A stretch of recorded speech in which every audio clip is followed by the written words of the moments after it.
gentlemen, welcome to another episode of The Flank. All right, I'm joined by the 20-time champion, a 2-time world champion, an absolute legend to Call of Duty. It's Patrick Price, a.k.a. Sitting on the other side, we got another world champion, another staple to the sea. Give it up for Chris Duarte, a.k.a. Parasite. And we got a special guest coming in from Paris Legion's very own, Mr. Donnie Temp. What's going on, gentlemen? How's everybody feeling? Here? Hello. Hello. That was such a delayed. But yo, hey man. Hello. I'm gonna speak for everybody here. We're feeling good, man. It's the end of the week. We got what, a week till the major? Yeah. Yes, Yo, sir. Pat, how you doing? Tuesday. You leave I'm doing Tuesday? good. I'm Leave doing Tuesday, good. man. Go, Pat, talk to me. Come on, talk to me a little bit. What's up? Wait, can you hear me? Can you hear me? Yeah, I I'm hear doing you, good. Pat. I hear Doing you. good. Hey, by the way, I went 3 for 3 predictions today. I don't know Nice. if Breaking Point updated it, but as I went you three. I remember went 3 for 3 yesterday- too. I went 3 for 3 too, Okay, Pat. okay. I just remember yesterday when we were talking about it, like I'm gonna take whatever server favors that LAT Optic game, and it ended up being a Denver server. A Denver server? That's what they ended up playing on. Yeah. Unlike you guys, I would have gone 3 for 3, but there was an absolute fucking robbery that had occurred in the second series, which we will talk about. But I don't know how y'all feel about that. But that was a fucking robbery. Yeah, we'll talk about it. Why don't we just get right into this shit? Wait, Don, you said you leave Tuesday? Yeah. Interesting. Yep. Okay, I leave Wednesday. I'll see you there. Yes, sir. All right, let's get into this shit, man. Let's do this shit. All right, let's switch on over. We got London Royal Ravens going up against the Seattle Surge. A boat cage, hard point, Desert Siege, S&D, Berlin Control, Berlin hard point, Berlin S&D. Man, this map set blows my mind. Pat, you were telling me that you didn't like this veto. You didn't like that boat cage. I didn't like that boat cage. Why not? Well, as you know, Tom, Seattle is pretty good at bow cage, and London is just pretty ass right now in general. So, yeah, I don't know why they squared up with Seattle on one of their better maps. Made no sense to me personally. And yeah, they just got cooked on it. Yeah, Pred was Agreed. was shitting on him. Don, you said agreed? Agreed. Yeah, it seemed like the first map, London couldn't do anything. They had no answer for the Seattle Surge. These guys were all over the map. Pred's been playing really good, man. Yes, sir. Bam. This guy has been fucking cooking, bro. What do you think it is, Don? You think this guy's just hitting level, hitting form, or what? Bro, he's just mentally tough, man. I've been playing a lot of 2K with him, so I just starting to know a little bit more like about him as a person. The Right. guy's just he's just a competitor, man. This guy's always yelling at the top of his lungs, and he dunks on you like. Yeah, I think he's just been gaming. He's confident, like he's doing his thing. One thing Lamar said in the interview, he said GP on GD. That's just one thing we've been remembering. You like that, Don? You think that's a little whack? That. Nah, well, that's from past teams. Yeah, I agree. I've never heard that. You follow the game plan on game day, no like nervous breakdown should happen. Everything should be good if you just stick to the game plan. All the stuff you've been practicing, just stick to it, and good things happen. But Yeah, what's that's going on with something that, London? Go ahead, Pat, or go ahead, Chris. Go ahead. I was gonna say that's something that Sib's been talking about. Sib's had a couple interviews with CDL, and he's been talking about how like they're playing into the system, right? He keeps using the word the system, and like I mean you gotta think whatever the hell he's spewing, it's working for him. He's like going these to guys are Lamar playing, school. Yeah, they're playing like a well-oiled machine right now. I'm actually pretty happy for them. I'm impressed because you're starting to see the youngins hit form. Sib playing a lot more consistent, and Pred frying. So great for them. Yeah, well, listen, let's get into the listening and listen to the Seattle boys, and then I want to get y'all's thoughts on London. They're not looking good. Let's tune in. I need barrels. I'm ready. This is the Seattle Surge. I'm ready up. I have minute left. Pin and Dills. Barrels got me in 10. I have minute left. I'm leading T2. Okay. Back One one ledge, 0. I give it. Left open. One top Top on. I got the left guy. Hit him with an AT2. Mid Two is one shot. In two is one shot. T2 dead. Absolute in two is like big good flip. He's absolute in two. I'm looking for two. He's two dead. Nice. I have left going rogue. Okay. 10 in top barn. 10 in top barn. One top barn getting up mid maybe. Yeah, he could go through front door. Don't have time. Front door. Front. He's twos now. I'm flanking out right now. Streets open for 2 seconds. I have bread. Dante, I'm gonna come bump you when I get there. Streets open for 2 seconds. Back tool dead. One hit. One One top. I'm one shot. AG. I'm top. He's up there. Top dead. Nothing front door. They're all going right. Two A5. Low water stairs. One shot tools nasty. Responding in the back. School's nasty. Let's fucking go. Come on. It's a fucking I'm animal. hitting bottom. I'm going to bottom now. I'm not top. I don't have street, okay? Send him street. Bench, one shot trade. Send him street. Hot, one shot. Nice. One more. Front door.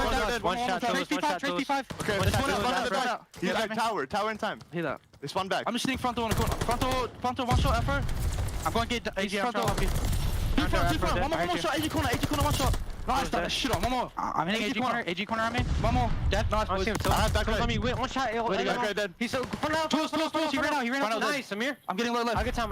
I have back right. I'll go low left. All right, that's gonna do it for the listening from the Seattle Surge. These guys were twisted, eh? They sound good. Bro, they were fucking turned. But I want to ask you guys, what's going on with London? These guys just can't get anything going. Bro, we haven't talked about London like enough, I feel like. Because they were a top 3 team in the beginning of the game. Bro, I'm telling you, ever since they let go of Paul, absolute downward turn. But they were doing good before. They were doing good before they got Paul. Yeah, right. Before Gizmo had that break, right? Gizmo had the break. They pick up Paul. They're still looking great. Gizmo comes back, look horrible, and then Gizmo has to go back to the UK, pick up Harry. Haven't looked good at all since then. So I think it's just been a downward trajectory ever since that whole debacle occurred. And yeah, I mean they look horrible to me. But Gizmo's still playing. He's still playing, right? He's winning Challenger Cup. He's frying, too. He's frying and he's shitting on everybody in challengers over there. Yeah. Jesus Christ, Yeah, man. I don't know what's good with him. He's probably got some personal issues where he's got to be, close to home. That's what I'm guessing. Which sucks for the team, but like either way, even when they, Gizmo did come back or whatever, and he was having those issues before he went home, like these guys have just started to kind of like trend downwards. And I don't know, I'm not really sold right now on like Harry or Nasty right now. I think they're probably the ones that struggle the most on their team, and I think their standout players have always been Afro, and I think Trey's been doing his thing. But like lately, they've just all been shitting the bed. Like they have not been playing well, like whatsoever. Like what's their map? What was their map count like this entire split? If anyone has the stat, because I like gotta be terrible. Yeah, I don't really remember them extending too many series. If I'm not mistaken. Well, come on. Damn, my bad, Don. My bad, bro. Jesus Christ, Chris, lay easy on a guy. You know what I'm saying? Okay, so they're 1 in 5 in HP according to somebody in chat. This could be bullshit, but 1 in 5 in HP, like that just tells me that these guys have failed to progress in the game mode, because these guys used to be really good at breaking, and you got to think that as teams get better and better at holding and like just more knowledgeable about the game in general, like that whole like style of play is just gonna like struggle. And like I mean I don't know. They just haven't progressed. They haven't like got better at any game. They really modes. haven't. They really haven't. Every other team in the league is starting. Is like getting better. They're just simply bad, bro, and they're safe. They're not like fully safe, but like for the most part, with how many points they have in the standings, like they have a pretty safe spot, which is like kind of shitty, right? Because I would argue they're a bottom 4 team right now, and they could go and bomb this major and still be a top 4 team in the standings after. So it's like. It's weird. Like they're obviously their lead is gonna get smaller, but dude, there's a chance they could like just be shit the rest of the year and still make. They're good players. Like Afro's a talented player. Harry's nasty. Yeah, Afro's good as fuck. And speaking of nasty, I mean these guys are all good. In the beginning of the year, these guys were frying. Like I didn't think that like, do you think Gizmo was that much of a factor? No, I just think they haven't progressed. They have not progressed as a team. Like every other team has the little improved stuff in every game mode. Yeah. And like these guys, like it doesn't seem like they've learned the game, if that makes sense. Like they're kind of just in the same position they were before. Maybe I'm just like I'm not giving them enough credit, but like that's just the way it seems. Like their map count has trended downwards in every single mode. Like they just haven't made progress. Like they don't look like they're doing anything like better than any other team. Like but they have the talent to do so. It just doesn't seem like they're playing the game correctly. They're not meshing well as a team, and it's just like hindering all their performances. Yeah. Well, let's look at some of these rounds here from the S&D. We get into a Desert Siege S&D. Went back and forth early on. This past round, the one before this one, you saw Afro on your screen going rogue mid. He was able to pick up a few kills. And then this one, we get a little London retake. This is a pretty good retake out of London here. I didn't really like the setup too much from Seattle. I felt like they Sib overchild. He got picked from Trey with that snipe. And then once Nasty kind of gets on the bomb here, he starts finessing a little bit. It's good plays out of Nasty. I thought this is a map that London would have been able to take away, because they go a 5-3 in this one. They're able to take this round here, and they were 1 round away from taking this. Let's keep it going. I'll tell you guys a little bit what Seattle did. The 4 or 5 round, this is where Seattle, they go pretty rogue. They go right up the middle of the map. You can see number 4, that's Pred. He's getting aggro. He's going to find one bottom mid. He's going to open things up. So he's looking to force this to the next round. Good plays coming out of Pred. He's able to find 2 in this round, I believe. Pred gets another one. So Pred's been popping off all series long, man. Couple gunfight wins. He's been doing his thing. We'll keep it going. See him. There he goes. Makes another plant bomb. So make it a 4v2 situation. We go into the next round. This is where Seattle go rogue. They push instantly into the bottom mid. And we talked about that yesterday. I know Chris Pat, where teams on the defense, they're giving up mid, but not here. They blind counter them. They go right down the middle of the map. They get aggressive. What do you like? I like the play call from Seattle when they're down around to get aggressive. What do you guys think about that? Yeah, taking this building is not a bad option in general. I think it's favorable for the offensive side because you have so many entryways. Yeah. But also, what was the guy in there doing? Like, he got in there late. Like, he was at the back door. I don't think he expected him. I don't really know. Yeah, I think he was so pre-aiming the right. You know, he got bad timing. Like, he was pre-aiming, and because Seattle delayed the push, which that might be a thing, man. They might have delayed it on purpose because they know people are watching that. So it was a good play out of them. And then they just worked some trades. Nasty was able to make it a 3v3, but Seattle did a really good job. They just rotated the bomb back. They got the bomb down and got it down 8. Then we get to around 11. And this is where London kind of confused me here. They gave up the 8 plant. Pat, I'll bring you in a little bit. In this round 11, right? You've won championships. You've won tournaments. Are you giving up bombs in around 11? Never. Legit never. Chris, are you? Don, are you? You can give up control to a site, but you can't give up like full info. Like, I feel like they just had nothing at all. Bro. So number 8's here. Afro's there. He's on the 8 site. He runs off. I don't know if he got scared or what. He probably got scared, but I'm going to be honest.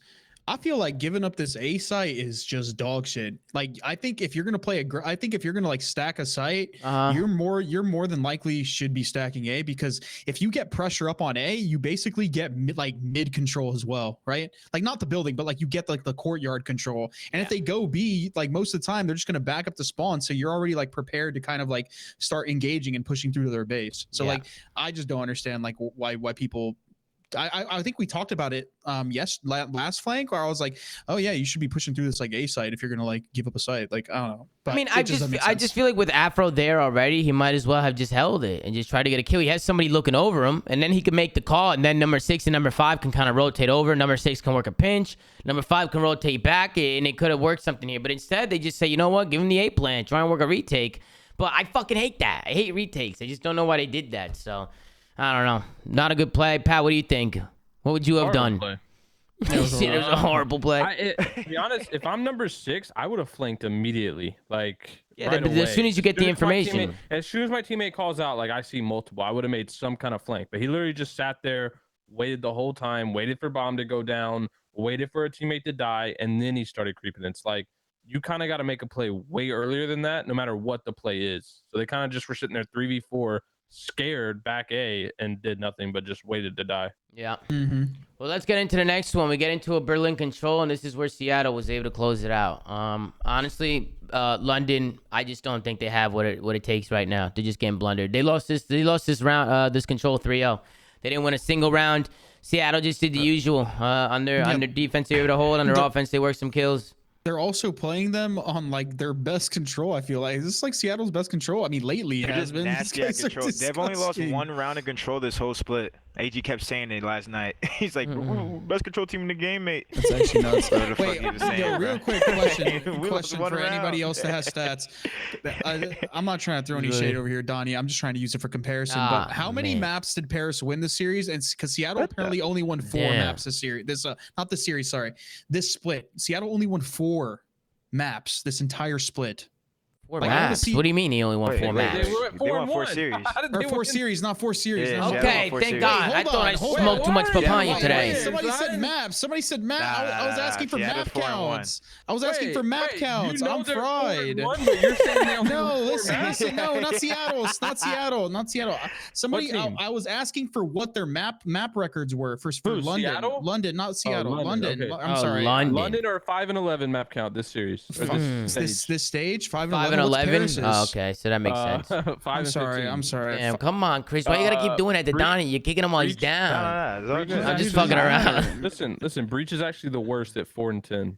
Yeah, the reason I'm asking is because, like, bro, we're really hard on Paris, but like, bro, these teams are performing just as bad, if not like worse. Oh yeah, 100%. I'll tell you. So Mutineers sorry. went 5 and 10. I don't Seattle. apologize. It's Ravens okay. went 5 and 11. Breach went 4 and 10. Gorillas went 5 and 14, and Legion went 5 and 15. The weirdest thing to me, All these teams are all playing the same. Hold on. Thieves went 6 and 6 because they 3-0'd twice and got 3-0'd twice. So they have the weirdest fucking maps. Wait, honestly, yo, Donnie, don't even feel bad, bro.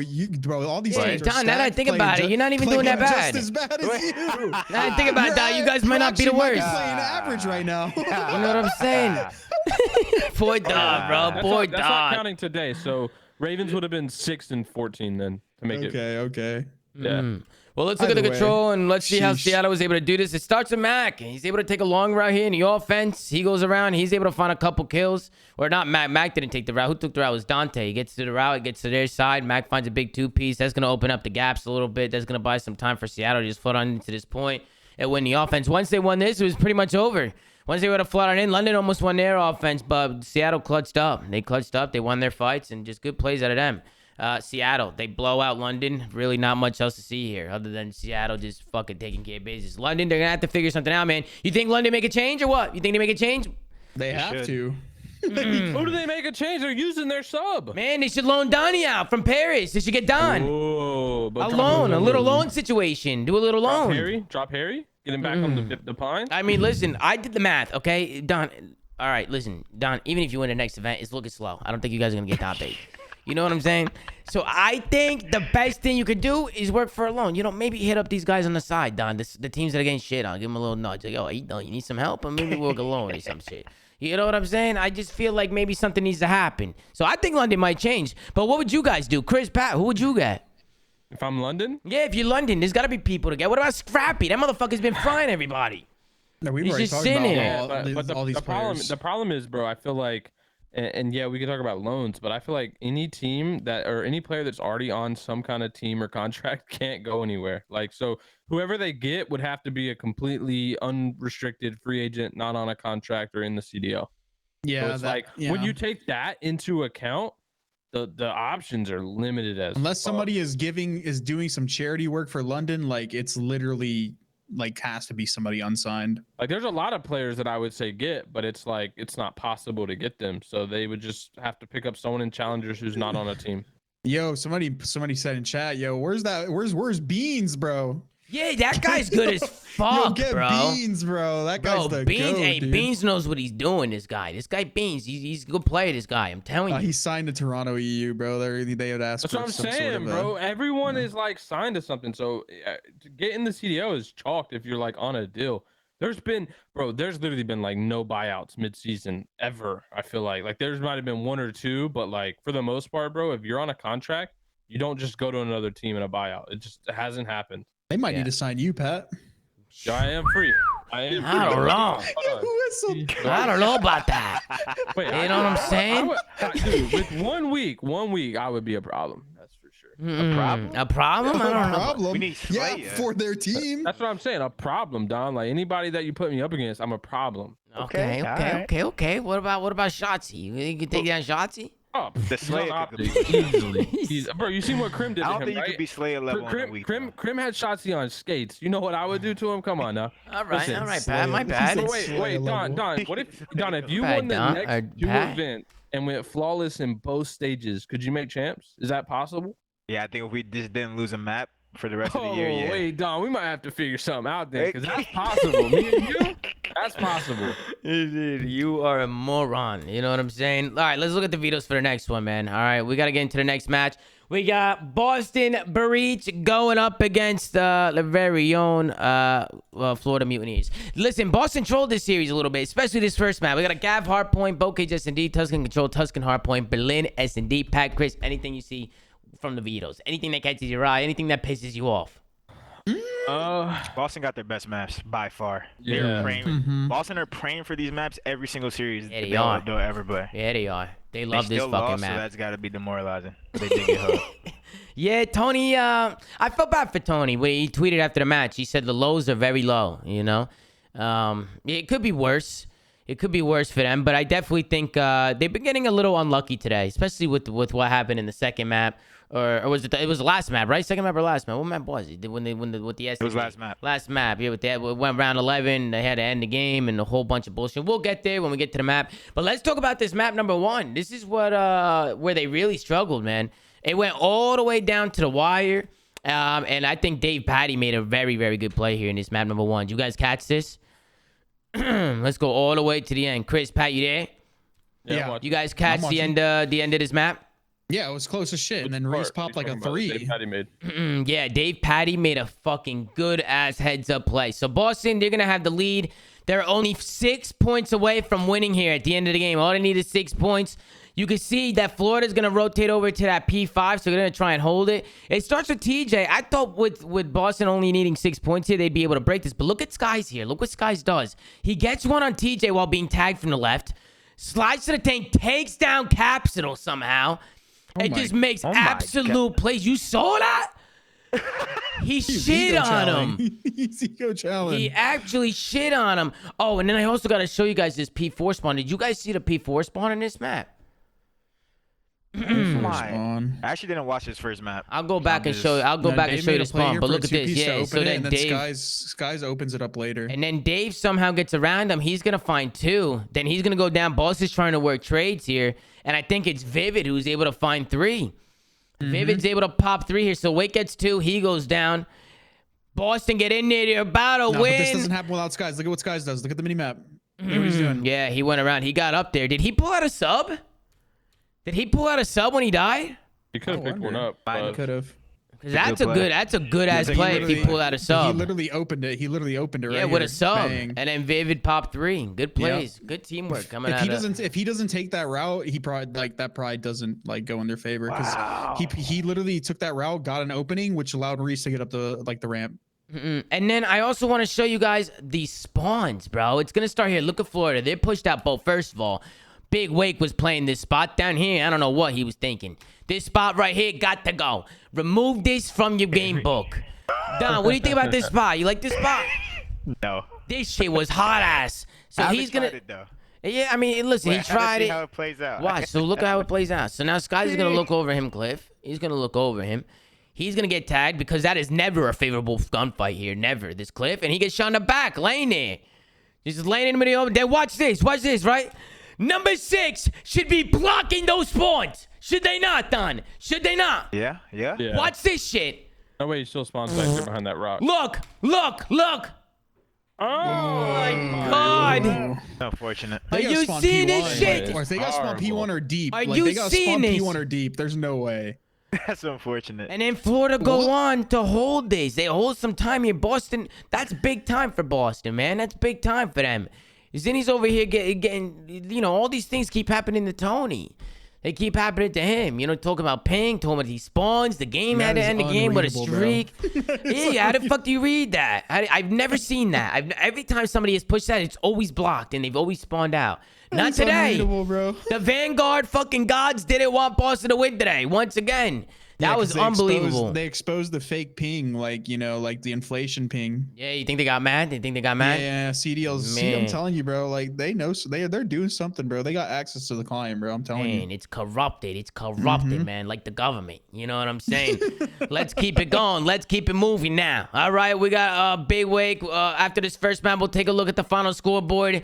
It was the Florida Mutineers. Dave Patty made the play, 27 and 21. Hey, Pat. This is your boy popping off. He was frying today. Nah, he's frying, Pat. But we don't always see that, Tom. We most of the time we see like the too quick stat line where it's just like chilling, got a campfire somewhere on the map, cooking up some food in the back. 100%. And you want what's funny? Like they should have lost this map and you would have seen his stat line. We'd have been having the same ass conversation.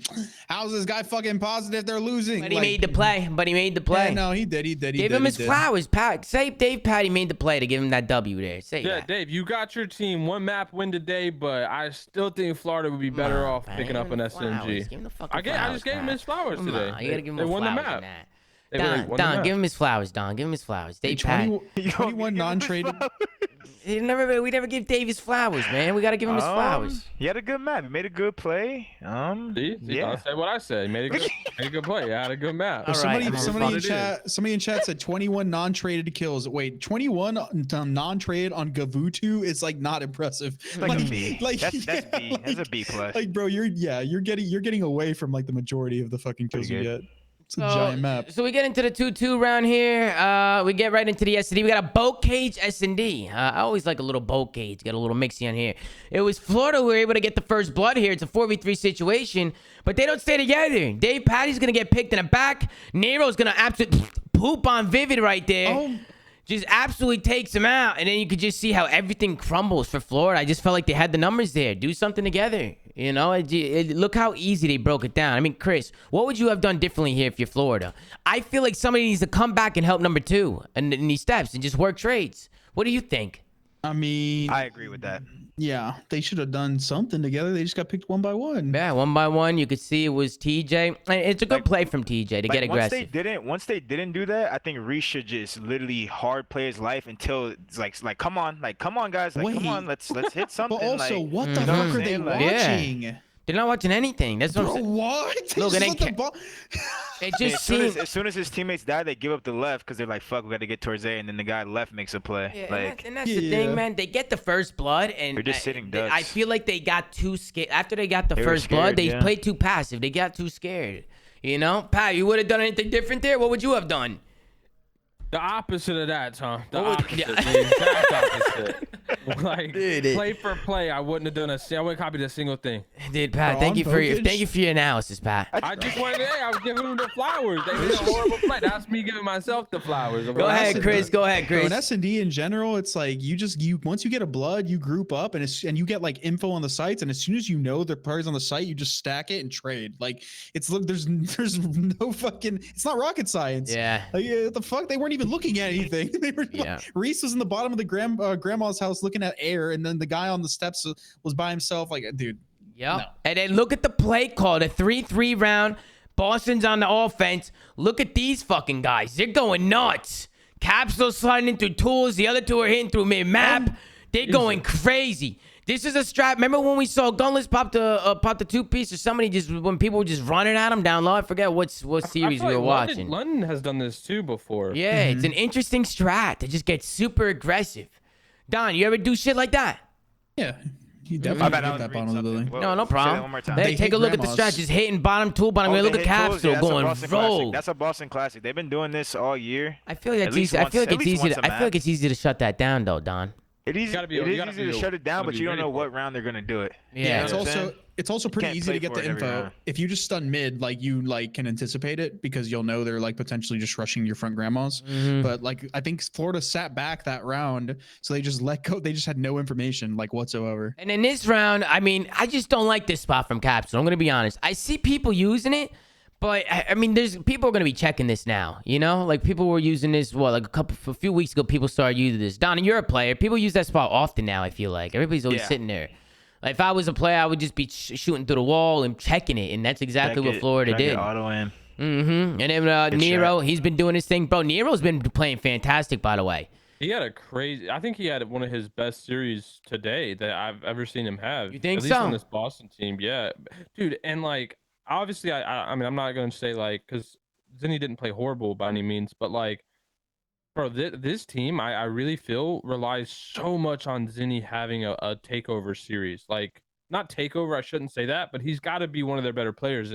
And lately, like, for example, in this series, he had, like, 30 less kills, I think, than Nero. Granted, Nero fried, but he's still not being their top slayer. He had 76, so he was almost the lowest with Teej, who had 73. Yeah. But like, dude, Zinni's usually been their best slayer this entire time. Yeah. And it's kind of just like disappeared, which to his credit, he was playing so well in the beginning. It's gonna be hot. It's gonna be hard to keep that bar high like that. Yeah. There just has to be more consistency out of Teej and Cap and Nero, like period. Nero, you see a little bit more of it. And Zinni now. I mean, Tony cuts two big one-on-ones here to end this one. Zinni is still playing. Zinni is still playing fine. Like he's not playing like terribly. Yeah, he's playing good. He's not overperforming, but like you see the others majority of the time are the ones that are actually like underperforming statistically. Like it's not. Zinni definitely can play better. Everyone can. But a like, main AR is hardly gonna underperform statistically. I'm just talking about like just takeover getting kills. Getting kills, getting damage, like just being a problem. Like I feel like we haven't seen that since like the first 2 stages, kind of. Yeah. No, you're good. You're right. And then after this one, Skies, he's trying to clutch the 1v2 here, and Zinni just makes a good heads-up play. Right here, Skies didn't see him cross. They didn't see him cross towards the bombs. Zinni's going to get across the map, and that's going to kind of juke Skies out a little bit. Bomb's going to go down for Tony, and Tony just does a good job. He won 2 1v1s to close this one out. And just to show you how he did it, check it on your screen. Good beams coming in from Tony to call game in this one. So just like that, the Boston Breach, they go up 2-0. Take a look at the final scoreboard. On Florida, only one going off is Skies, 9-6. Rest of them struggling. Awakening 8-8 even, not too shabby.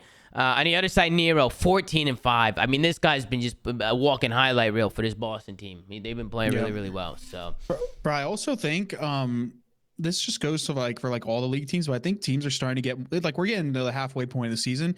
I think teams are just getting a lot better and more comfortable with like playing Vanguard in general. That like you're starting to see teams and players that just play like really aggressive, like finally getting comfortable with like their routes and like their timings and stuff like that. So you're seeing a lot of them like I think improve. Like I think that's like a massive reason why like Kleenex has started to play like so much better, because we know that guy likes to fucking sprint and just gun people. Nero obviously is doing his thing. I think that's just been like a thing for the last like this last split. Yeah. No, I agree. And this is where I got a little mad with Boston here.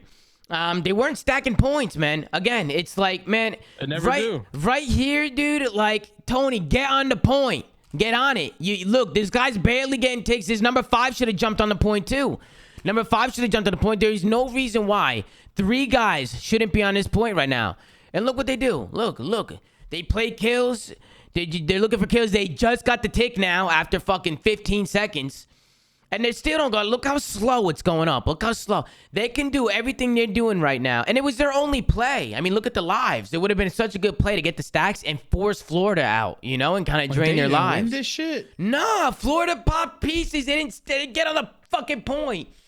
Well, to be fair, Florida did take forever to even try to retake that. So I guess in hindsight, right it's here, like, wow, Chris, look at here. No. You're right. 5 and 6 get on this point right here after they just got a clean wipe, and all they need to do is play corners and hold their lanes.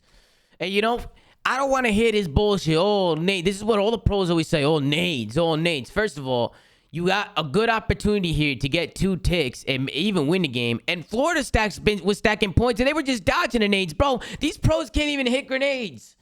They don't even hit the grenades half the time. They don't even hit them. Make them throw the grenades. Make them throw it. You know what I'm saying, Don? It was a 3v2 as well. And I think Cap peaked green, and then like they just got picked 1 by 1. What the hell? Bro, it was bad, man. It was bad. Breach has always been dog shit at control this whole season. Like they're 8 and I think 15.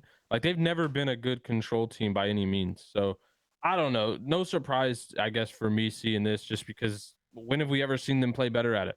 Like it's just constant the same mistakes over and over and over. Whoa, 3v2. Look at Cap's arrow. Look at Cap's arrow. No, I mean, listen, I don't want to look at that shit no more. They should have stacked the point. They should have stacked it. All right, then we go into the next round. This is kind of where Boston's able to bounce back. They win a defense. Good play from Boston. Florida just wasn't able to get in there. And I want to show you guys another round where Boston didn't stack. It was another round, the 1-1 round, where Boston was getting kills and they didn't stack the point. Do you think that that's Boston's biggest problem? Is just knowing when to stack and knowing when not? I think like that's a lot of teams' problem. What grinds my gears is everyone is playing their controls, their offensive controls. They're like trying so hard to play the safest shit possible to like win the round. And I get it. Yeah, it's important. If you manage to squeeze it out, great. But like, bro, start playing for fucking ticks, bro. Like more often than not in most controls, that's what the shit comes down to. Look at this. Listen, I'm gonna take a play out of Classics book. He always says you got to get more gritty, right? That's what Boston needs to do. Get dirty a little bit. Hop on that shit. Look at this right here. Look at this. They get a clean wipe. Look, Tony runs away from the point. He runs this way. He goes to play spawn kills. And at number 7, after they get more kills, they still don't get on it. There's another play where they don't get on the point. Right here. Boom. They get all these kills. Big play. Oh, no, Florida shut him down there. At that point, it was already chalked. But you know what I'm saying, bro. Just get on the point. Bro, 2 people compared to 1, Don. Is that not better? 100% agree. Just stack the point, get the extra ticks. And Yeah, you get the ticks. You get the ticks, man. Even if you know you're gonna lose the round and you're not gonna cap the point, it's just a better play. You get ticks are just far more important. And on top of that, by overstacking the point a lot of time, you force the other team's hand. Like you just make it so you to fly out. Like they're gonna wait. They're more often than not, these teams are gonna make more mistakes when you stack point than they are if you like play it slow. Because if you see a team is playing slow, like you're like, okay, they're pushed up, they're pushed out, let's work these kills. Right? Yeah, and then look at how Florida does it. Look at what they do. They stack the point as soon as they get a clean wipe. Look, they're gonna swarm in. Boston's all here. Boom, Skies gets 1, gets 2. Vavor's gonna push it 3. Look what they do. They all run back to the point. They stack. This thing's moving up at the speed of light. And Boston has no play but to throw nades. And look, Don, look. They missed every grenade. They didn't hit a single grenade because they panicked. They don't have enough time. They have to hork some shit and then try and hit the point. You know, it's going up too fast. And then Tony almost clutched it. Look, he almost clutched it. He popped the 2-piece, but what do you know? They stacked it. So we couldn't do anything. So unlucky from, well, not unlucky. They got to start stacking points. Florida, they end up getting that B point, working the stacks. Good play. Dave Patty was hopping on the windowsill. Just finessing, man. They got the kills. They pushed up, dropped back. And just like that, Florida. And dude, and even if Ziggy gets him off the point there, it doesn't even fucking matter, Tom. They got 2 ticks. They'll go into the last round and they got defense. Yeah. Like, it doesn't even fucking matter. Big Wake, man. He went 33 and 25, this guy. Wake's been playing good. No, he's been doing his thing. Doing his thing. He does, but you see what he tweeted today? I feel like Tuscan's his best map too. Just in general, 100%. Like both control and hardpoint. I feel like he's just a Tuscan demon. Yeah, I mean, he's just playing. I mean, did you see what he tweeted today before the match? No, I didn't. He said Demon Joe. He said Demon Joe's coming out. I don't know what the fuck that means. Don, what does that mean? I don't know what the fuck that means. I don't know what it means, Don. He said Demon. He's about to get fucking turned, dude. Well, I saw that shit, and I was like, oh god, well, you better hope that he doesn't get shit on, because that'll be embarrassing. When I was in Challengers in Modern Warfare and this guy was coming up before he got picked up by Florida, I heard rumors that this guy was on absolute metric fuck tons of caffeine in his Challenger matches from his teammates. Jesus, this guy was getting cracked. Yeah, so he is cracked. He's probably cracked, bro. Like, no bullshit. He needs to give some of that to Dave Patty then. Damn, I mean, Dave Patty got cracked in the series that didn't matter. We're going to watch that later. Actually, we don't really need to watch that. But let's go into the listening with the Florida Mutineers and see how they were able to win this one. Actually, they lost this one. Boston pushed the map number 5, but let's go into the listening and see how Florida was coming. Why do you slow play P5, okay? Yeah, I gotta wait for noise here. I'm gonna get top church. Not green. I think he's in the hole, bro. Yo, they're gonna be bottom church. Radio dead. Nice, Cap's gonna play top prime. Yeah, I'm on P5 right now. Yeah, I didn't stun him. He's top hill. Go back, go with you. Just pitching. Radio door. Yo, back truck. Let's go. He's on the backside of hill, backside of hill, 2 of them. No, back alley. Hill, watch out, TJ. He's in the box quarter. I need him. Slow down, we're good. Balcony's in dead. There's no one, it was narrow. Yeah, on the stairs, he's going back to you, point. I'm top. Yeah, Point. They go together, they're dead. I need one. Box corner. There's two. Yeah, to the cross. I need Point. Oh, Two truck, 1 point. Nice. Truck on the truck. I need him. On the truck. 1 point. Give me an off swung. He can shoot from church alley. Wait, flip. No, we're good. No, behind me, Valk. I'm backing up, Listen, there's 2 on hold. Hold the scrap. There, you guys are spawn out. Joe, he went mid. Get blue. I'll get hill. You got blue, Joe. Okay. I'm in the upper probably. They can well help. Need Yeah. Stay Stay on marches if you can. I'm actually going to pause it right here. I thought this is where Boston made a pretty good play. What did you guys think about the listening? It sounded good. Yeah, it sounded a little hectic to me, to be honest. It sounded like they were going a little rogue. That's Vanguard, though, bro. Yeah, it's hard to keep it calm. Dave was trying to keep him calm. He was trying to keep him calm. They are in the mix, dude. What team said it yesterday? I think it was Cammy. He was like, yeah, our comms in Cold War are just completely different because in Vanguard everything's so chaotic. Yeah, it was Cammy. Speed up our comms and get hype. So I feel like teams are just gonna do more and more of that because having like clear, concise comms in this game doesn't really matter as much. It's literally just dead trade. Yeah. And then I really like how Boston was able to break this. So they were able to get a streak along the way, and this is how they use it. You can see number 8. He's gonna get pushed up Nero. He's gonna wait for that streak to go down. He's got his teammate with him, TJ. The streak's going to come in, and Skies is going to eat it, man. He's just going to sit there and eat it, tell his teammates to eat it. But what's that going to do? That's going to force Dave Patty off that head glitch and inside because he doesn't want to die from the streak. And they're going to use that little window to get pushed up. and they get a good timing onto Dave. So really big plays coming out of Boston there. But do you guys remember when I told you guys stand still and you just take the glide bomb? That's a prime example. Yep. They force the guy off the head glitch. They don't even go for the guy on the fucking head glitch. If he would have just been in that head glitch, they have to choose between killing the guy in the hill and the guy in the head glitch. One of those guys is going to stay alive and get a kill. Well, like, Dave Patty, he said something in the listening. If you listen to the listening, Dave Patty said, "I fucked up." He said that there. He said, "I fucked up there." Because he should just hold. They should both hold their pre-aims and just sit there. One person eat it, and then you catch them slipping. Glide bomb can't kill more than one person unless you're on top of each other. So as long as you're not on top of each other, somebody just take the L, bro. I've been preaching that since literally World War II, fucking on PlayStation or whatever. And then Boston, not only did they hold the rest of that P3, they were able to get rotation over here too. I think it was number 5. It was Capsule in the back who opens things up. Florida tried to go around, and Boston was able to win these fights and lock down most of this. So this is pretty much where Boston started to storm away from this one. They got a pretty big lead here going into the P5, and then they were able to win it at the P5. So good plays coming out of Boston. They were able to clutch up and kind of blow Florida out of the water. It's that second rotation, man, they really kicked up. Pat, what you laughing at over there, Pat? Nothing. Donnie, are you good? Donnie is just a hilarious guy, bro. Wow, what'd he do? What did Donnie do over here? He's just one of the funniest guys. What did you do? What did you do, Donnie? You're right. So I say you're right.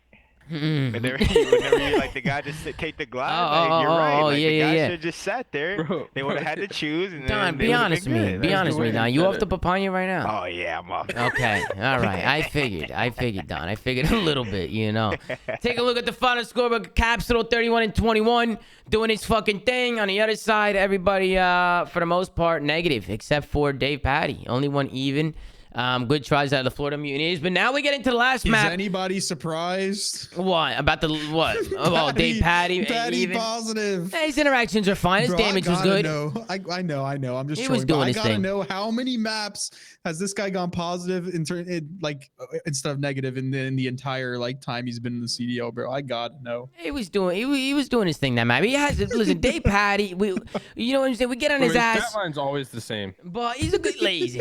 You know, he has good maps. He's a good player. I honestly just think that there's too many ARs on his team. I still think that. My opinion doesn't change. Bro, but he literally, even in their series against Thieves that didn't matter at all and was a 3-0, his stat lines were the same. He went 79 and 77 in this one against Breach. Yeah. And then in the one that didn't matter, he ended up going, where's it at?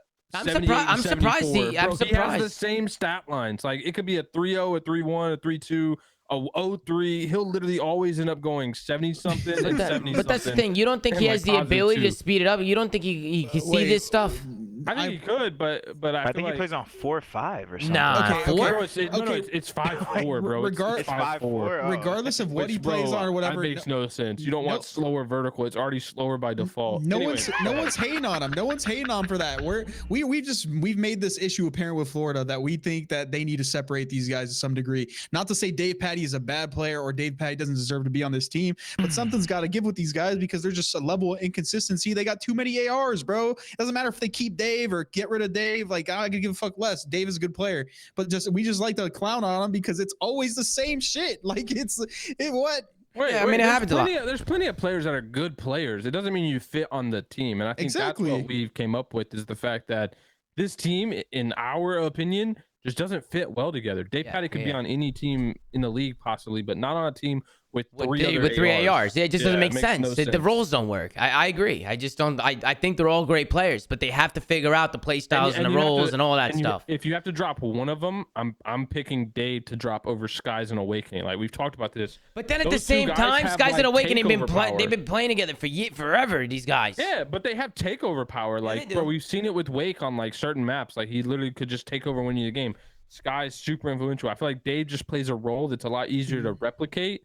And so I think one of them could easily step into that role. Bro, you know what's also sad? I used to clown these guys just because the way that Awakening and Skies played AR, like in Cold War, for example, just didn't work. Like, in that game, you benefited from having an herb, dude, like somebody that just basically didn't move, kind of played the back line type thing. In this game, you don't benefit from it. So in this game, having Wake and Skies playing that aggressive AR play style is beneficial as fuck. But now their problem is they just don't have like another sub, like aggressive sub that they can always like rely on when they need to, like to like help out Vivid. So I don't know. Well, listen, I want to talk about this round, okay? It's 2-5, Boston need 1 round to turn it up. Don, I want to go to you for this one. You think TJ blacked out right here? You think he blacked out? He just jumps at 2 guys. Boom, just jumps at him. Boom. Now, Zinni's by himself. He's left in a 1v2. Yeah, that's questionable. You think he might have blacked out a little bit? Heat check, bro. Heat checking. That's what I'm saying. Heat check. He was running Larry Bird last night. Man. No, he was running the Bird? No way. He's running Larry Bird. He dropped 50 on Pred. No Larry way. Bird. So he's just feeling himself. And then, listen, I thought Tony could have clutched this. I love this play from Tony. I love it. He dips back. He goes into the bomb. And then I like how he tucks in his corner. Florida had no idea that he was here. And Tony could have clutched this, man. He could have clutched it. He just got gunned by who other than Dave Patty. Bro, Tony.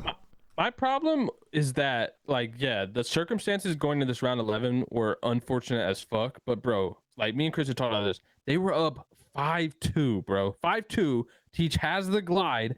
First, the 5-2 round, he completely trolls, tries to heat check, gets put down, challenges 2 guys. Same thing. This round, Nero goes rogue. He goes rogue. The next round, Cap gets double naded. Like, they didn't. They're pushing by themselves. Call one play. Yo, sit and spawn and let's use a fucking glide. That's like, it's not hard. Pat, I don't understand, right? It's 2-5. Boston needs 1 round to win. And this is what I was trying to tell my chat during the watch party, but they were all spamming Luma because they're saying rigged. Listen, Florida brought it all the way back to 5-5, and Boston did not use their glide once. And they brought it back off bonehead play after bonehead play after bonehead play. Just running at him. Why run at him when you have a glide? Watch crosses to the bomb.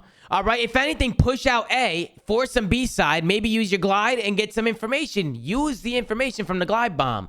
Just use it. Pat, all you need to do on offense, you call on a glide, you see what their setup is on defense, and use that information to make a play. Off that, yeah, you make a play off that. Bro, boom. like this round, so he checks, then Nero just decides to go absolutely rogue. This round's basically over now. Florida get bombed down. Yeah, once it's over, once it's like this. We go into the next round.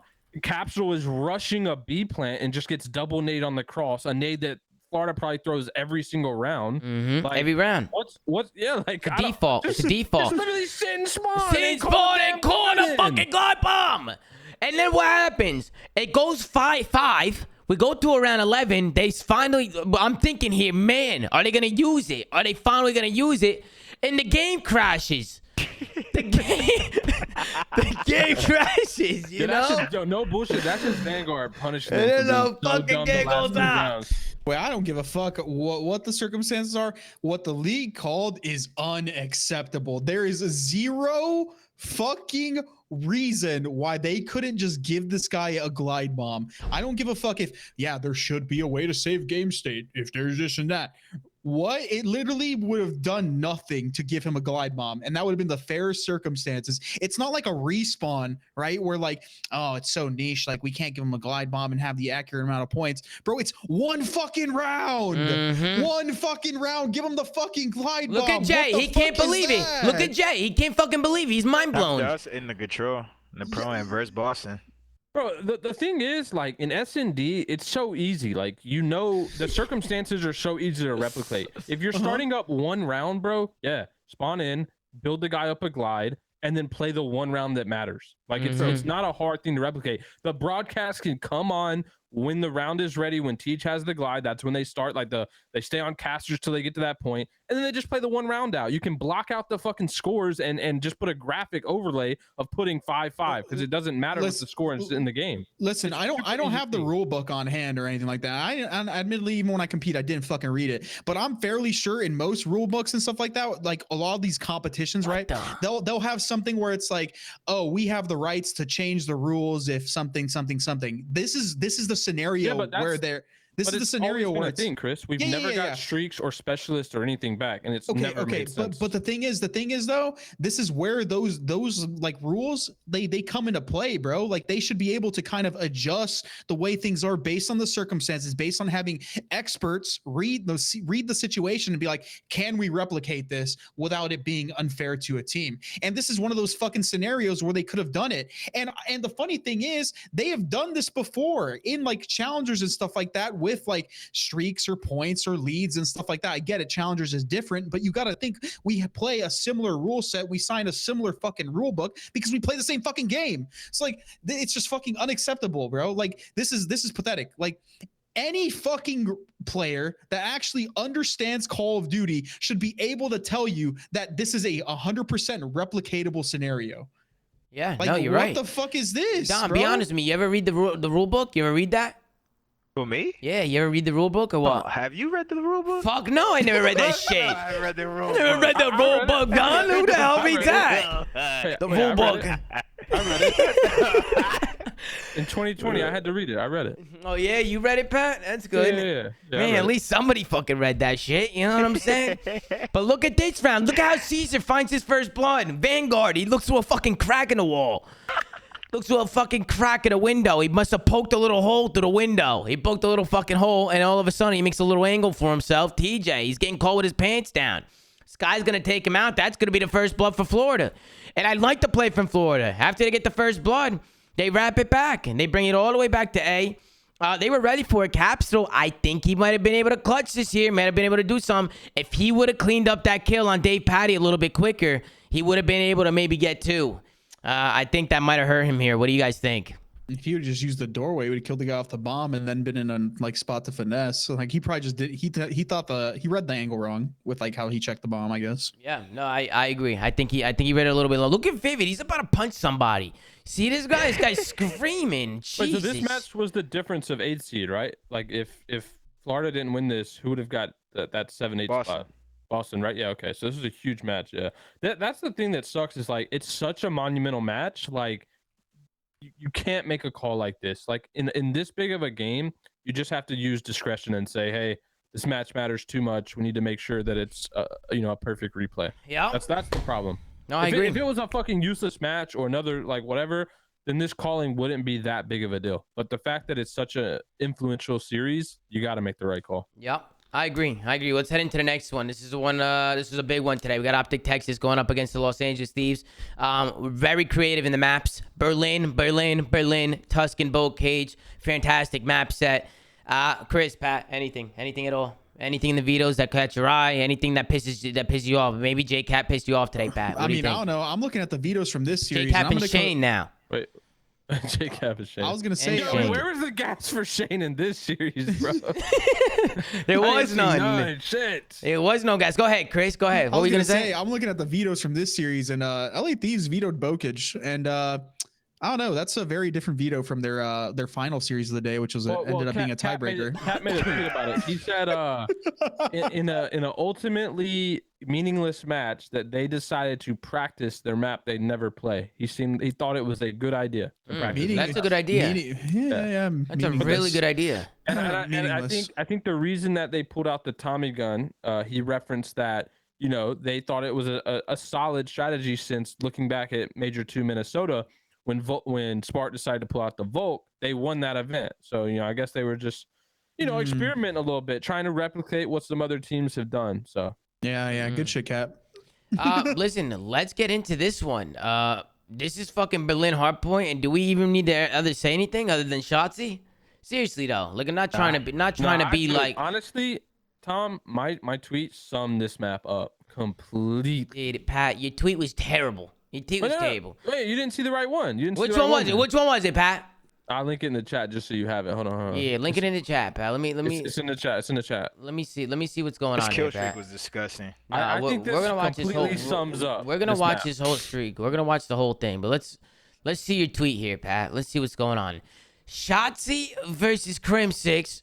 Shotzi versus everyone else. Oh, this one. That's him. This was him on Berlin tonight. Nah, you think so, Pat? Bro, I think Optic tweeted out. Shotzi had a 0.6 on Berlin Hardpoint yesterday and like a 3.0 today. Well, maybe he turned up. Maybe he was like, you know what? You said, no, what? I had a bad day yesterday. I was a little off. And I said, you know what? I'm going to come in today and I'm going to do what I do. I'm going to focus up. I'm going to talk a little less and play a little more. And if you listen to your listening. That was his only bad day ever in this game. Don, right? Like, is Donnie still there? Yeah. You know what this was? You know what this was?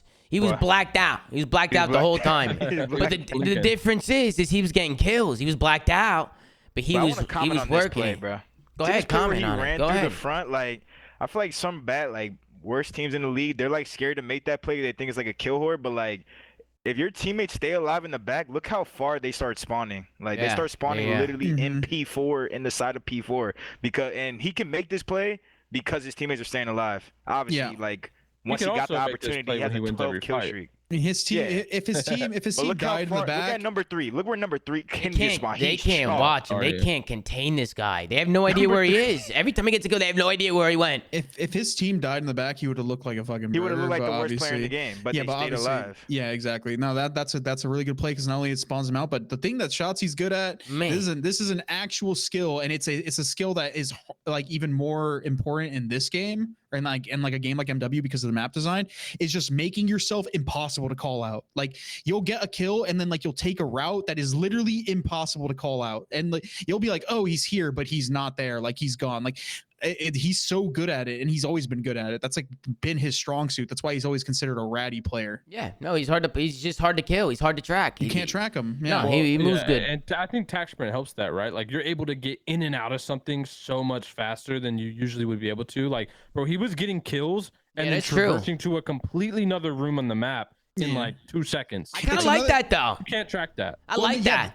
That's really important. But the one thing that like as a player myself, when I used to play, the thing that you would do is like, you know how people juke out as kill cams in S&D? It's like almost the same thing, but I call it the death cam. You know, like whenever you die, you go into a third person view of your body and you can see where the guy's going for a split second. It's like you're juking that like camera out. So you get a kill, you go a certain direction, you flip the script, you go a different direction. Like, that makes it impossible for you to get called out. Like, and that's something that Shotzi is disgusting at, especially on a map like this. Yeah, he just knows how to play his life. And to sum it up, he's just really good at playing his life. He's really good at also, he'll get a kill and instantly make a decision to get the fuck out. Go ahead, Pat. I was gonna say, I don't know if we've gone through the situation. I think it was earlier where he was in fire and he was just going back and forth, like in fire, outside, wrapping back in fire. Bro, the Thieves literally challenged him 1-on-1, like 9 times in a row. Like, well, I get it. He is super hard to track, but bro, like, if he's there and you know he's there, and you know it's him playing that way, and you have 2 people, they were just splitting off. Like, they're just like, I'll go fire and check, and just being like, getting shot in their back and then finessed even more. Like, you gotta just be able to be like, yo, let's fucking kill this guy and push out. But they just let him do whatever he wanted. Yeah, they gotta work trades. They gotta do something together. Let's go into the listening with Optic Texas to see how they were saying. I thought the listening was great, so let's tune in. But you're ready. I already have tree. He's laying down for I have the back of both. Yo, we'll get tracks. No, I have tree. You're good. I have all the tree right now. No, Fry, absolute Fry. Make sure we ready P1. That's dead. I got him. I have P1. I have P2. I have I have P2. Alright, yo, go in front door. Actually, I get a friend. Good job. 4 dead.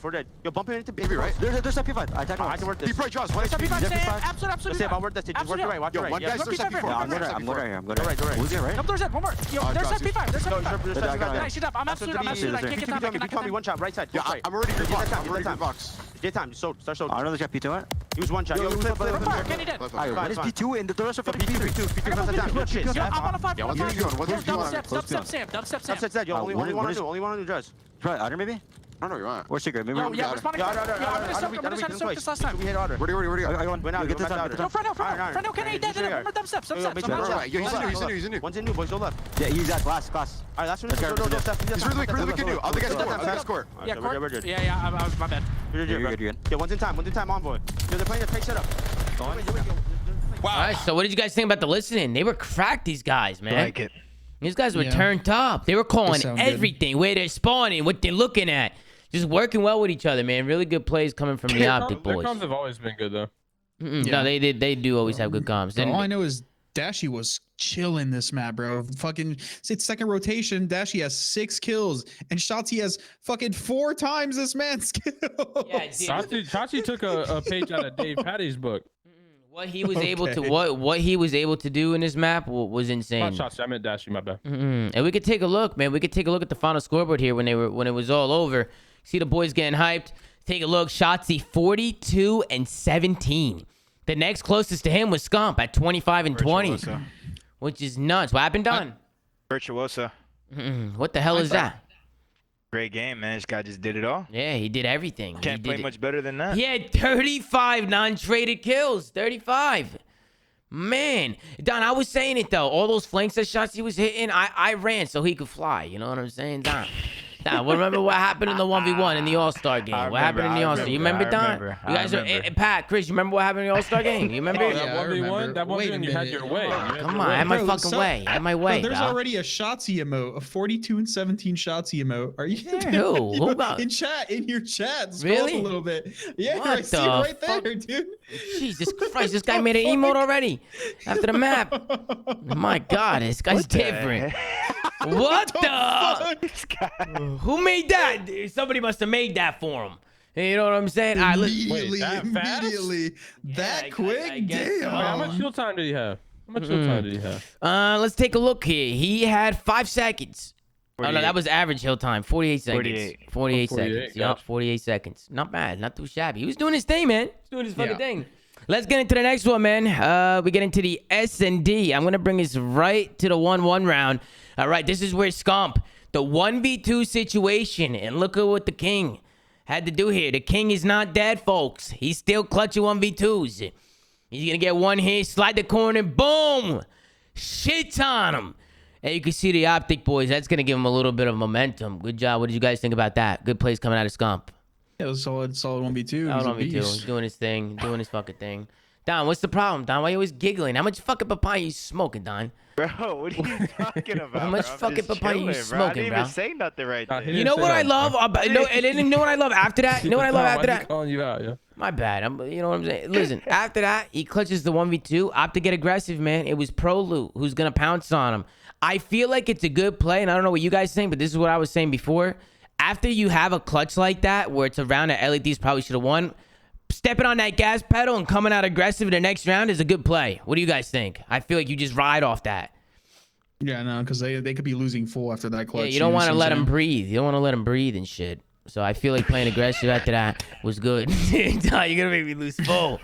Then we get into the next one, get into the 1-3 round. This is where LAT troll numbers here, man. They were able to get a first blood, and this is something that LATs was doing in the beginning of the year, right? Remember they were trolling numbers all the time, Pat?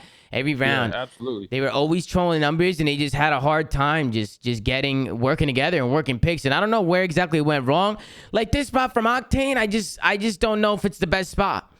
Don, you're a player. Would you ever lay in that spot? Like these. I just don't play spots like these, but Sam has a lot of spots like these. So I mean, if he has like spots like that on every map where you're just like laying down some random spot.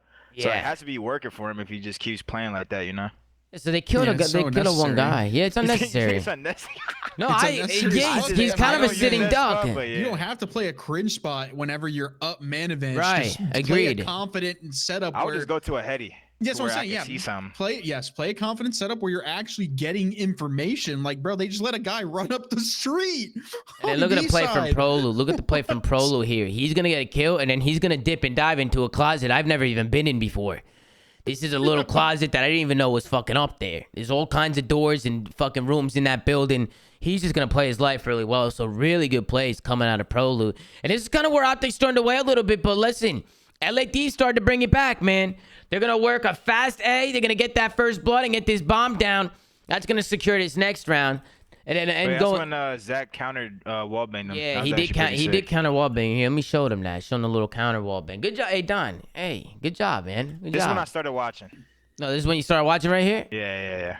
So Shotzzy off the rip, man. He tries to go to this little wallbang spot.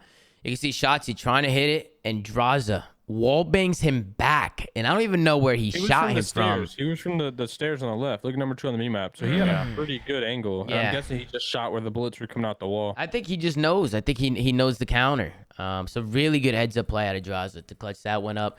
Yeah, and then shots using that spot's been like clipped on Twitter so many times. Yeah. I mean, Draza even tried doing what Shotzzy did when he was on defense. He tried doing the same shit. He went to the spot and was shooting it from the other side where Shotzzy just died. So Draza definitely doing his homework like some of these other guys.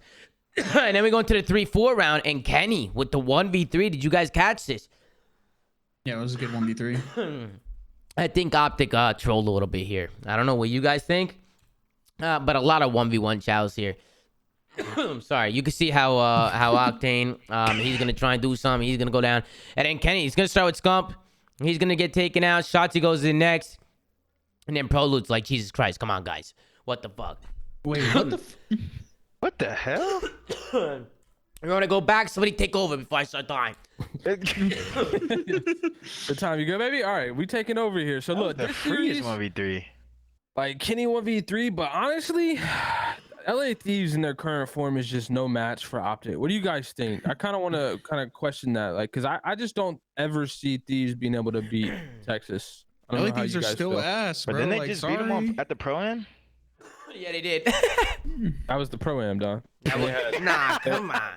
They had general. There was a lot of money there, Pat. Everyone wanted to say Prolude was. Bro, I just so feel much like better than general, so they had the general, Thieves that's what looked we're really gonna say. good versus Boston, and then they just looked really bad today. Oh, Don, you weren't here. You weren't here. So have you heard the? I mean, I'm sure you know, but have you heard the what was The coming ping? from that series? Yeah, the ping issue. Yeah, I heard. And this series. What do you just think so about everybody- that, Don? What do you think about I this mean, ping I shit? agree. It's 2 gays. But dude, the thing is, so this series was played on a Denver server, right? So in my mind, there's no reason that That's any team advantage playing Thieves. LA, right. But it's like the Rays ping thing. But I still think you should always play on a middle server, like a middle neutral server. Even if you raise pings one way or the other, the server should always be neutral, right? Like imagine this series was on a Dallas server when all of Optic is in Dallas. Like that's just not fair. And the same thing with Breach and LA Thieves, they played on a Dallas server. Like that is super beneficial for the LA team. I feel like you should always have There should some always- kind of neutral middle ground server. Even if you have to raise pings to equal it out, the server should always be as close to a center point as you can possibly 100%. get. I agree with you Agreed. completely. And, I agree like with you as well. any team playing LA from Dallas should always be on Denver. It makes no sense otherwise. Even if you adjust pings, it always should be a neutral server. Mhm, No team should mhm. ever get a hometown server. Yes, sir. Agreed. Let's go into the next round. So Kenny clutches a 1v3. We go into 4-4. And then look, Pat and Chris, look at this. They say, you know what? Just give him the B-bomb. Just let him have it. Just let him play it. Fuck it. You know what? Just fuck it. Let him plant the bomb. We'll just try and do the miracle and try and retake the one of the hardest setups ever to retake in a game. We do This the might hard be the point. worst play I But think yeah, I've the one, seen. on Chris, setup. seriously, what would you guys do this? I would lose my shit if I I'm was on a not- team and we're giving up bombs like this. I mean, I'm bro, not an advocate of giving up this bomb site ever. Like this never, bombs, never. bro, this bomb site is so hard to retake. It's impossible. I don't have the exact stat, but I gotta know how many times has this bomb ever been retaken in the CDL period. Like, watch it be like an actual reasonable stat. But in my mind, this is mind-blowingly hard to like retake. Like, because you can just watch it from so many fucking angles in your base. What? Yeah, there's too many windows, and the stats would definitely favor the team holding the site, 100%. Yeah, but I'm there's thinking definitely times where people retake it. I'm not saying never gets Yeah. retaken, but this is just like I don't like that for the LA Thieves. I don't like the play call. I think they need to get pushed up. I think they got to get aggressive there. You just clutched a 1v3. What was the difference? Scump clutches a 1v2. Optic's running at you. You guys just got a 1v3. You're sitting in your base. Do something. You just clutch a 1v3. Hit the bomb site. Play confident. Get that map control. Don't give them that shit that easily. You know what I'm saying? Shane's got to get them to write that one down. Yeah, 'Cause that can't retooken. I happen made again. that shit up. That's not a word. I made it up. retooken. I made that shit up. And then we go into the 4-4 round. And then again, the Shotzi just doing Shotzi things. It's going to start with LA Thieves again, finding a first blood. But then Dash is going to open one on Draza. And you can see Shotzi. He's going to dip and weave. And look at this here. Going to find one. Envoy can't track him. And Shotzi feels the presence behind him. Going to take out Envoy. Maron gets another one. And then he also picks up the last one here. Octane's going to find one onto Bruce. And then look at the credit angle here from Shotzi here. Look at the credit. I mean, this guy's just an absolute nuisance to play against.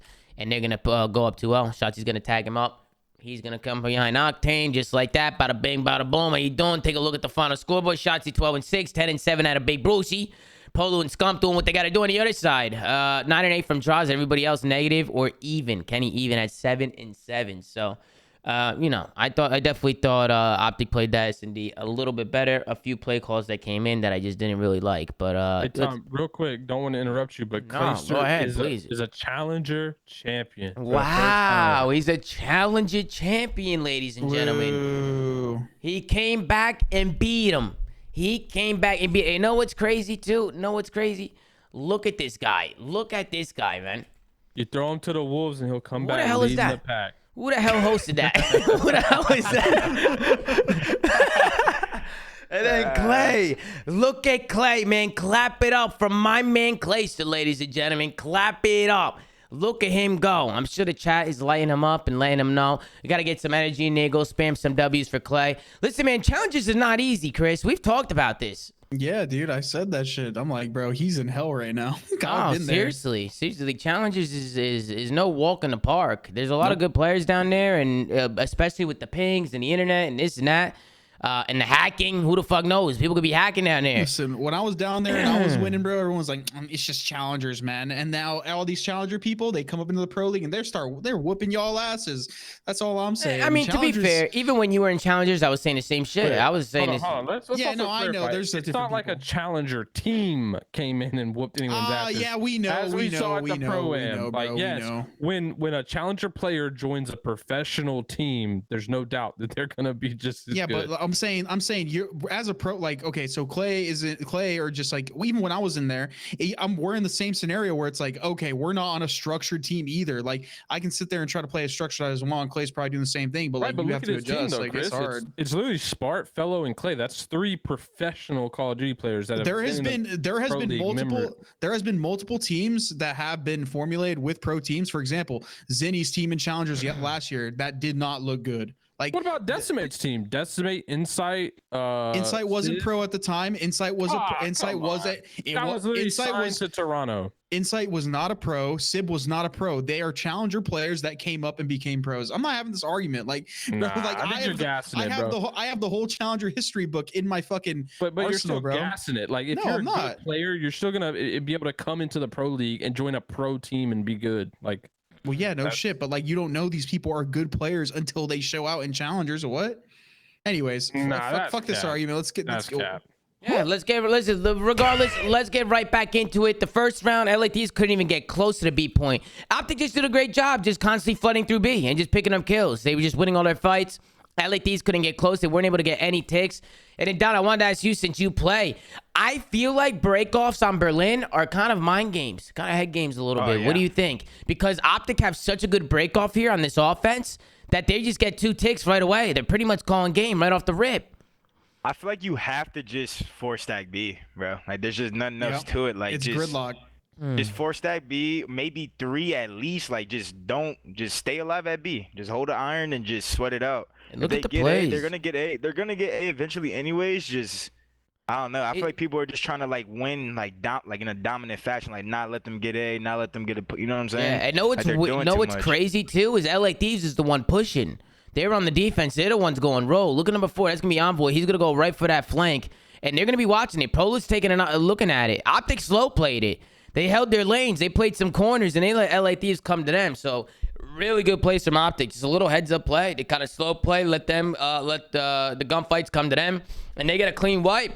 Just like that, they're able to get 2 ticks. They don't end up getting the full thing here, but listen, they got 2 ticks now. They're good. They go to A. It's a W. It's a W. They go to A. They do what they got to do. They get the point. They get the extra time, and then after that, I mean, it's all she wrote. They easy read them, bro. They were like, yo, we're gonna camp spawn. We're gonna bait them into thinking that like we're going A, and they just really got the freest kills of their life, dude. No free kills. That was actually a godlike break off. And I understand from LA Thieves. I kind of get it on the pushing side because if they turtle on hill, it might be worse. You know, I honestly like the play. I just think Optic it was a good heads up play out of them. Yeah, I don't really mind it. Idea. Yeah, Tom, they had no idea that they were hitting B or had people around B. They literally went to the B side, looked down the stairs, saw nothing, and were like, okay, let's start working a flank, right?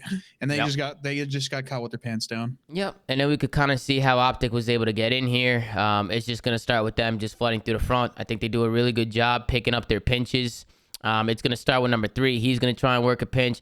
Draws opens it up, but it was Proloot and Dashy who were able to find some kills. That's going to kind of open up the map a little bit, and LA Thieves just have no more lives. They can't do anything because of the break-off. Optic just had 2 ticks, and they started draining lives pretty fast. So just like that, the Thieves go down. Optic go back at a defense, and this one was all she wrote. Thieves couldn't get close to that B site. We'll take a look at the final scoreboard.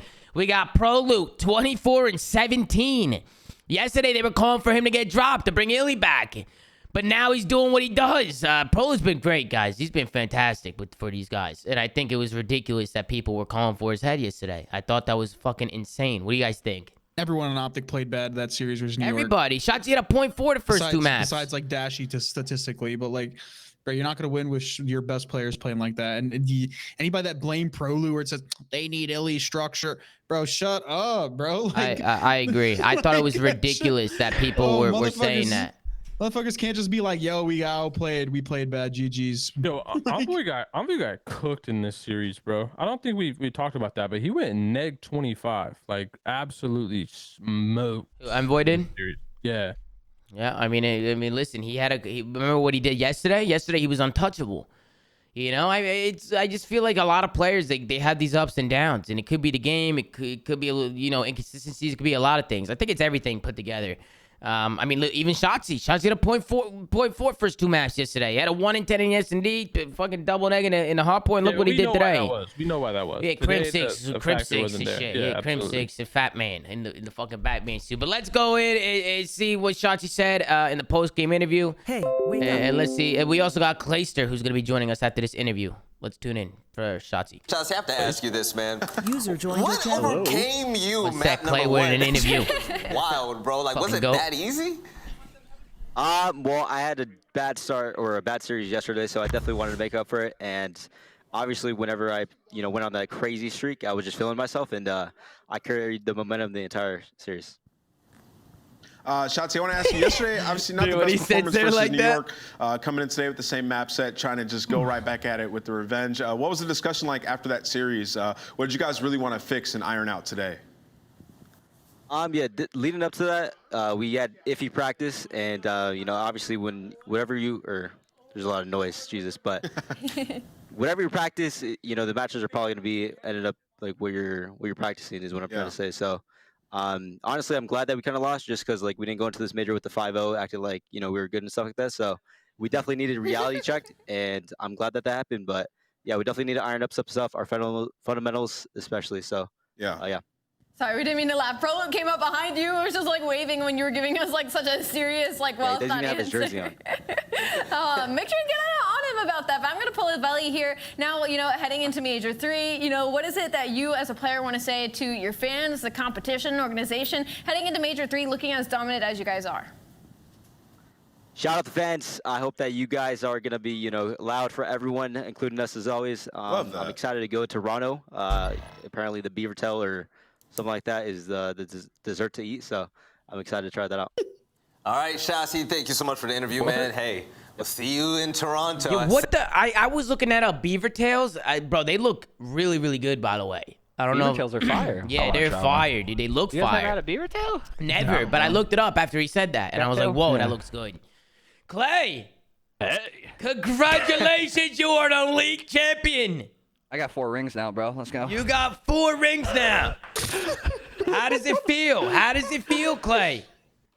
First tournament with the new squad since we added Spart for Ghosty, and we won it, man. So is that why you said 1 for 1? Yeah. Oh, okay. Because you played the last weekend, right? Yeah, we played last weekend with Ghosty and lost. We lost to Toronto Academy and Exceeds team. All right, Clay. How'd it feel to be Neptune? Oh, I mean, let's get straight into it. Me and Travis are friends, bro. I don't have to feel bullshit. anything. I feel bad if anything. All right, you've been in challengers you feel bad beating him? I don't. I feel bad that he lost, You've been in challengers for what, 2-3 weeks now, Clay? Clay, you've been in challengers for what, 2-3 weeks now, right? Yeah, 3 weeks. What are your thoughts on just challengers, like the structure of it all, and 2, like just like the teams you've played, because you've definitely familiarized yourself with like a lot more of the players now and scrimmed against some people you've probably never fucking seen in your fucking life. Like some of the kids I'm calling out, I'm trying to count names. I'm like, who the fuck is this? Dak? Okay, Dak and Gus. Right. We're missing Dak and Gus, dude. You know what I'm saying? Like, bro, the format first off is really bad. Like, they need to figure something out. I've been talking to Alex Penn a little bit. I don't really have a great solution for it, but it's just how everything works and how the cups every weekend and stuff. Like, dude, it's a grind. Like, you have to play a lot of Call of Duty, and that's not even including the Elite, which we haven't even played in one of those yet. So, like, it's just you're playing no wonder amateur teams are so much better at search. Like, dude, I'm already better in search in 3 weeks than I've been all year. Really? Because I've just been playing so much. I've been playing so much search, and like down here. Why don't pros just play that much? Problem solved. they started. There's been a lot of CDL8s. I've been playing in a lot of them recently. You're also getting patch change. You're also getting a lot of tournament reps in Challengers. Exactly, a ton. A ton. And everyone in Challengers is nerdy as hell, like double nade setups with weird creddy setups. Like everyone has these weird setups, which we just steal. Maybe they're hacking. They're probably hacking and shit. I mean, we played somebody yesterday who might have been hacking. And I mean, got smoked. Pat, you know what I'm saying? Pat, you don't know. I mean, you never know. People be getting. Somebody just got caught. Who got caught? Somebody just got caught today. Somebody got caught, or today or yesterday. Somebody got caught. No, I'm serious. Somebody got caught in EU. It was in the Reddit read.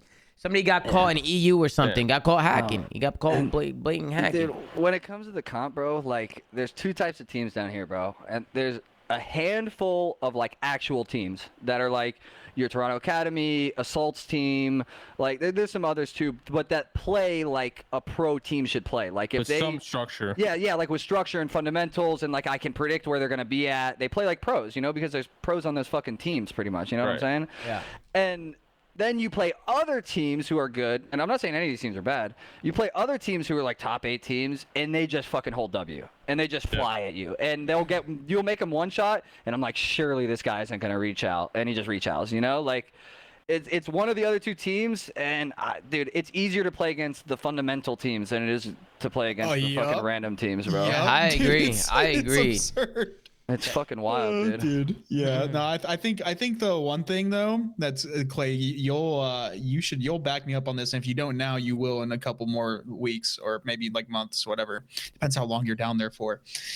I feel like playing in Challengers, it makes you a better player because you actually learn shit from these people. Not like necessarily like how to play COD, but they'll just give you these like ideas, and like you'll take the shit that they do that works and like implement it into your own game, and I swear to God, it actually will make you better. Like if you go there and like they'll do a meathead play, but then continue meatheading, and I'm like, what the fuck? Wait, the first part of that was good. Exactly.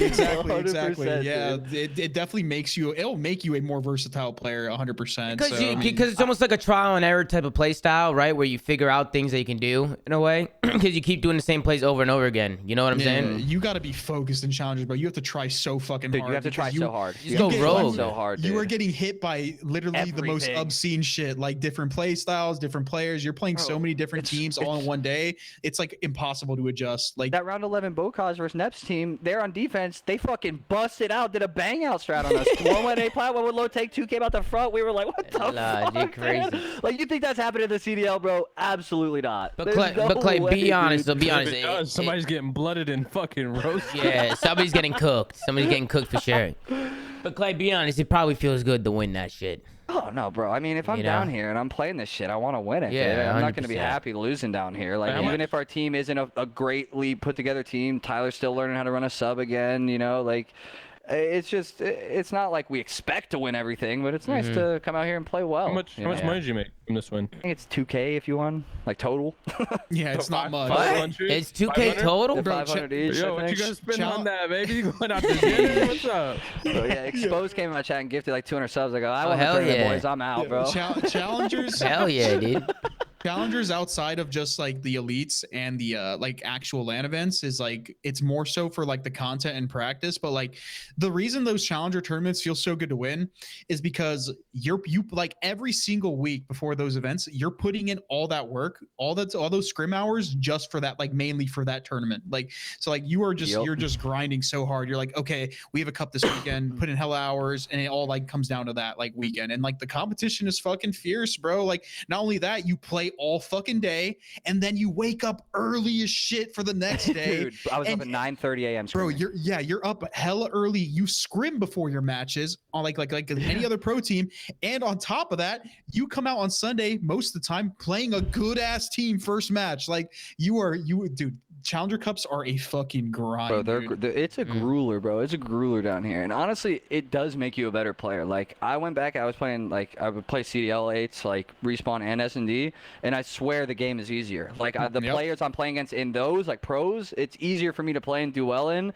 because now the game just feels obnoxiously slow. It's like, okay, this guy's full pinching us, and then this kid's the next in line, he's going to be in their fire, and then, like, everything's just where it should be. It's all nice and tight in a little box, and I don't got to go crazy thinking about everything. you know? I'm glad I even asked you these questions because like you're a player that I've always compared myself to. Like we grew up around the same era, right? So like you think a lot like I do, and like I knew that you would definitely take away the same things that I took away from like challengers, because that shit does make you a better player. All I'm saying is, bro, get me back in the league. I was bro. just gonna say, Clay, did anybody give you any offers after the big dub? Like, shit, maybe we gotta get this guy. We just won 10 minutes ago. Yeah, dude, hey, that's all it takes sometimes. That's all it takes, man. You know, you haven't talked to anybody? Nobody at all? Me personally, no, not a single team. Yeah, but just not one team. Probably, I imagine, really hard.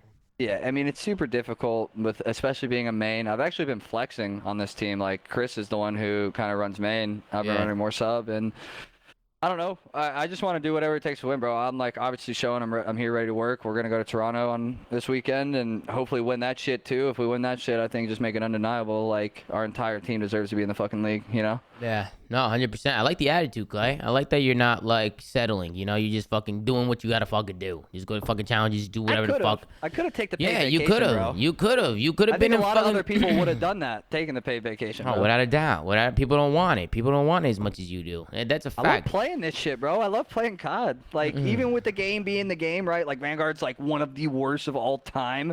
I still enjoy playing it. Like I still enjoy like today, like winning and beating good teams. You know what I'm saying? Yep. Yeah. No, like, I 100%. I enjoy the fuck out of it. Yeah. Clay, you are a better man than me, because this game sent me to the gulag, bro. Like I'm gone, bro. Like you're a better man than me, but yeah, I mean, bro. I think the best thing is, you know, just ride it out and see what happens, especially going into NW2. You know? Yeah. Just I mean, I'm not playing challengers next year. Don't get me wrong. I didn't think I saw the clip. There's no fucking shot. Yeah, you're not doing it again. I'll play this year out, and if I still get up to this year, I'll try and get on one for the start of next year. And if that doesn't happen, I'm shocked, bro.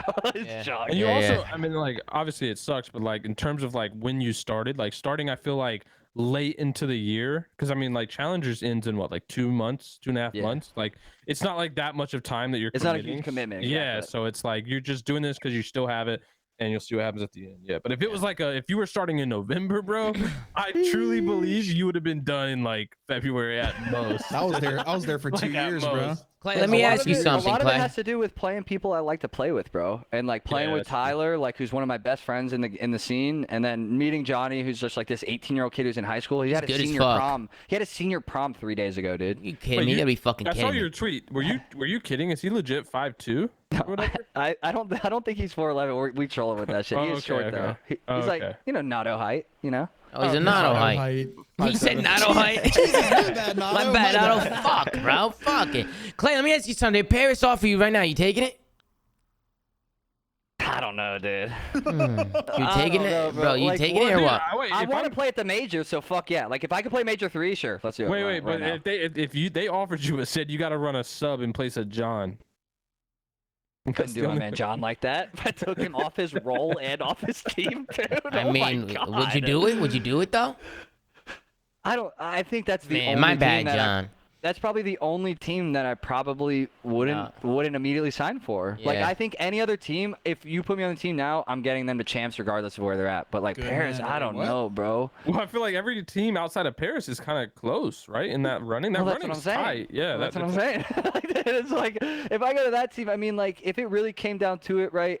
This major passes, I still don't have any offers. Like, and they're just saying, hey, you want to come play major 4 with us? Like, I'd probably do it. You know, I want to play at the major. Get you out of challengers. Yeah, you know, like it's only for this last event, this last month, and then we don't make it to champs. Like, you know. Yeah, 100%. Well, listen, Clay, congratulations. We're gonna move on. I mean, really, we're not really moving on. I mean, we were gonna. I don't want to talk about this series at all. I just want to give you guys. I want to let everybody know kind of what the fuck happened today. But there was a tiebreaker, right, between LA Thieves and Florida, right? They were tied or something. What was tied? Their map count was tied. Is that what happened, Pat and Chris?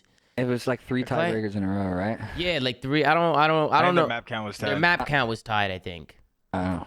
No, it was map count, win percentage. It was like all tied. It was literally everything. Everything was tied. Three were in a row. Like their strength of wins or something and strength of schedule were all tied. Yeah, which is kind of that's fucking nuts. That's crazy. So we had to add another game to the schedule today. They end up winning, and I'm sitting here and I'm like, bro, what if Florida, like after their match earlier, just started, ripped up upon you a little bit, kicked their feet up, maybe, all of a sudden you're like, wait, what? You got to play? I think that was a little interesting. And just to let people know, loser of this game plays Minnesota Rocker, correct? First round, and winner plays Optic Texas. Yep. Yo, So nobody wanted to win this shit. I'm gonna let y'all do your thing. Thanks for having me on. Yeah, no problem, You guys have a Clay. good chat. Later, Yo, yeah, later, bro. Any teams in the league need me? Just watch my stream. It's 50 per. Thanks. See you later. No problem. Have a good night, Clay. Bye. There we go. User disconnected from your channel. Man, what a legend.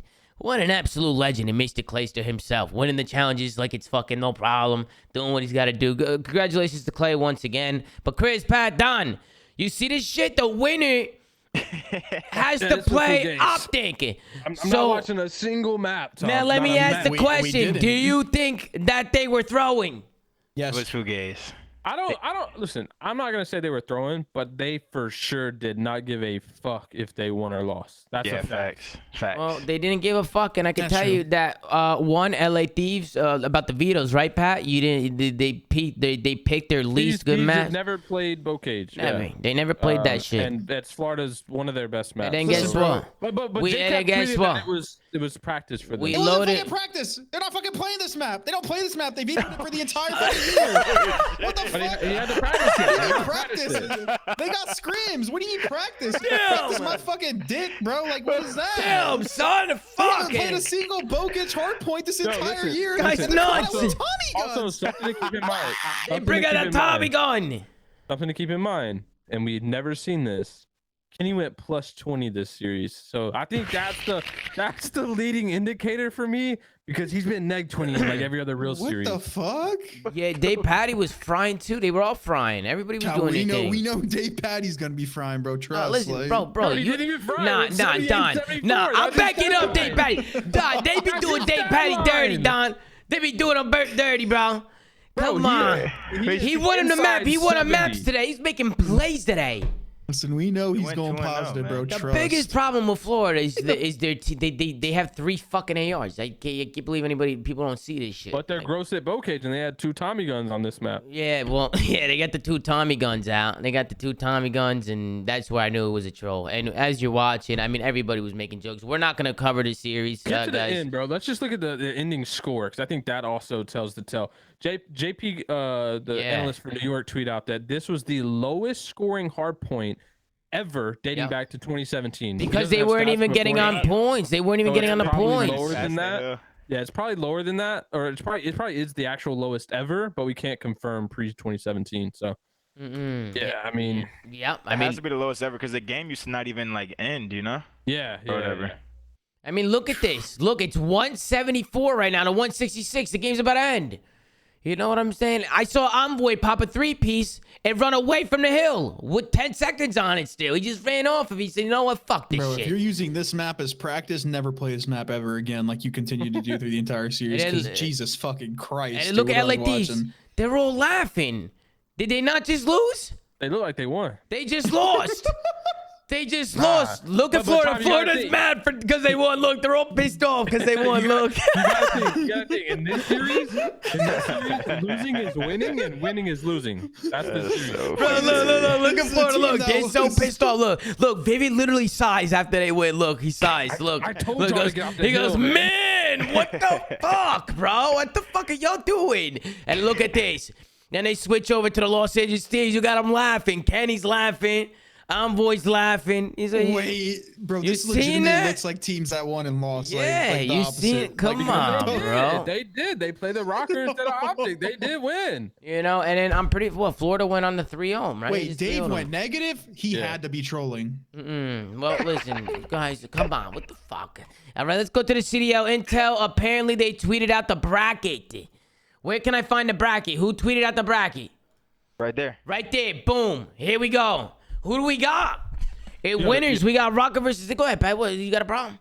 Yeah, dude, Don, you can't catch a break, bro. You played the loser of the Ultra and Fake. You can't damn break, son. Yeah. Man, Don. Man. Hey, Don, you got that though, bro. You got that shit. I'm serious, Don. I'm serious, Yeah, bro. Jimbo's gonna be on Don, land. Like, we're good. Don, you never know. You guys make a fucking run. You win the event, and you're 10 points off of 8th place or some shit. I have no idea. You might, Don, it can be. What is that movie? We win the event. We're still in 9th. Yeah, you're not even. Yeah, if you win it, you might be in 10th. I think you might actually be 10th or some shit. No, I did the math, Don. It's not looking good. It's not. If you win the event, you get 65 points. You'd end up with 85 points. The 8th place right now, they got 100 points right now. Ah, shit. So you gotta win back to back. Wait. If New York does well this event, though, you might still be in 12th. Yeah. You need New York to really suffer here. But let's keep it going and let's look at this bracket a little bit and kind of see what's going on. Don, you go in the next 2. You know what I'm saying? We could write a movie. Don, if you win the next 2, we gotta call Netflix or something or make a series out of this shit, bro. You know what I'm saying? The behind the scenes. No bullshit, Don. If you win this event, we gotta call Netflix. If I win this event, what? I need some, what's up? You might be elevated top 5 all time. Yeah, no bullshit. No bullshit. Don, you win the next 2 events. No, but I will tip you. I will put you top 5 all time. I will do it. I will fucking do it, bro. I'll move. Who I gotta move out the way? Who I gotta move out the way? No, that's like a mandatory COD wide, no matter who you're a fan of. Don, automatic top 5. Yo, my bad, Gravity. My bad, John. My bad, Jimbo. Sheesh. Okay, they could be like top 20. You know what I'm saying? They'd be top 20, Don be top 5. It depends. It depends, honestly, who's frying. We gotta see. We gotta fucking see. But let's go through our predictions. Rocket Thieves. We got Rocket versus LA Thieves. We got Ultra versus FaZe. Optic versus Mutineers. Surge versus New York. And then in losers, we got the Breach, Legion, Gorillas, and Royal Ravens. London plays the loser of Seattle, NYSL. Gorillas plays the loser of Optic or Florida. Legion will play the loser of Toronto and Atlanta FaZe. And Breach would play the loser of Minnesota and Los Angeles Thieves. Let's do a little bit of prediction. I'm going to go with the Rocker over the Thieves. I'm going to go with FaZe over Ultra for sure. FaZe over Ultra. That could be a good match, though. That could be a really good match. It could be a really good match. Ultra's at home. Ultra is at home. Ultra is at home. That's very, very Don. See, this is why you're here, Don. You're so good at this. And we got Optic versus Florida. I got Optic. I mean, Optic just look good, man. They look good. Optic struggled yesterday, but they look better today. And same with FaZe. They struggled before their series, and then they won their last one pretty easily. So I'm expecting Optic and FaZe to come out hot this event. And then we got Surge going up against New York. I'm going to go with... Bro, that's going to be a good match, man. That's going to be a banger. Yeah, it is. Because Surge has been hitting form, and so has New York. They're getting back to their bullshit. So, man, I might as well just flip the fucking coin for that one. Let's go with Surge. I don't know why. My son's on there. I just feel like he's going to kick the fuck up. I got Dante, Lamar, and Pred's been yelling at his monitor, and Mac. So, I'm going to go with the Surge in that one. Chris, we'll go to you next, then Pat, and then Don. If you want to jump into some predictions, it's up to you. I'll do 'em. All right, go ahead, Chris. I got Rocker, I got Ultra, I got Optic, and I got the Dub Liners, baby. You got Ultra? You got Ultra over FaZe? Yeah, they're just, bro, they've been, wow. I mean, like, listen, man, FaZe has been struggling. It is FaZe, but they have been struggling in comparison. Ultra look hella good, bro. Like, I just like the way they're playing. Okay. They're one of my favorite teams to watch. Like, I'm gonna be biased here, and we're gonna go Ultra. Okay, what about you, Pat? All right, listen, I'm gonna get serious real quick. Okay. Everybody in the chat, and you guys as well, call your bookie, because this is a 100% correct breakdown. Okay. I got Rocker beating Thieves. Okay. I got FaZe beating Ultra, close game. Ultra's still not there yet. Major four is where they're really going to turn some heads. Mm-hmm. I got Optic beating Mutineers, and then I got Subliners beating Surge. And then I got Subliners beating Optic. Shots you can't handle Crim. Then I got FaZe beating Rocker. We got a FaZe v Subliner matchup. FaZe take that down. They go on to the grand finals. They play Ultra, who comes from a crazy loser bracket run all the way through. They beat Optic in the loser finals. And then they play FaZe again. They lose. FaZe win it. FaZe Major 3 champions. Bro, if that ends up happening. Call your bookie. If that ends up happening, Pat, you got to go play the fucking lottery. You're going to be the smoke. You're going to look like a legend, bro. You're going to look like a legend. We got it on broadcast. We're Don, good. you think that's good? What do you think? You think that's fugazi? Listen, I got the same picks as Pat, but I got Toronto. I got us beating Toronto and losers, respectively. Oh shit, yeah. I got the same picks as Pat, but I got us beating and then Don will run the losers all the way through. Yeah, that makes sense. Damn, I can see that either way. And then we got matches on, what is this? We start on Thursday? Thursday, Seattle, New York, Ultra Phase, Optic, Mutineers, Rocker, LA Thieves, in that order. So that's going to be a fun one, man. I'm really, really excited for this event. I will be in Toronto live from the Phase offices all weekend long. So it's going to be a little bit of a different Wait, I just saw something. Why are they starting at 4:30 p.m., Tom? Back that up. We're starting at 4:30 East? Whoa, what the fuck is this? Hold on. There's 4 games. Whoa. Why are they starting so late? We ain't gonna, bro. You know how LAN goes too. What the fuck? LAN ain't gonna start till like midnight on a Thursday. Whoa. Why isn't it starting at like, I don't know, like that is 3 interesting. at least? Yeah, that's I'm about weird. to be Kentucky Fried, bro. I'm waking up at like 2 p.m. every day. Man, bro, see, I'm gonna be at the offices all night. You know what I'm saying? It's okay. I mean, listen, I don't understand who makes these schedules. Maybe because it's during the week and they want to push it back so they can watch like later when they're done working or maybe done going to school. They probably think people are gonna be busy during the day, during the week. That's probably why they pushed it back. I guess, but all of Europe's gonna be asleep. Yeah, Europe's gonna be waking up for breakfast as the maps are ending. You know what I'm saying? They're gonna be, you know, and I know firsthand because my father lives in Italy, you know, and he loses fucking composure. I can't watch the fucking matches. It's too late. You know, I said, Dad, what do you want me to do? You know, because they don't want to start before 1 Pacific, Envoy said. That's what Envoy said. What's the difference of starting at 1 Pacific or 2 Pacific? Like, what's the difference? Hey, you know what pisses me off too, Pat and Chris? An hour. Bro, when I was coming up, when I was 18, I was waking up at 8 a.m. for my matches, 7 a.m. Dead ass, bro. These motherfuckers have been waking up at 6:30 in the morning. Remember the first year of the CDL, all the players were like, bro, we got to change our scrim schedule because we're gonna start playing at like noon every day. I remember that. What year was that? That was 2020. That was or 2019, 2020. It was the first year. That shit never happened. Matches still start at like 3 and 4 every day. Yeah.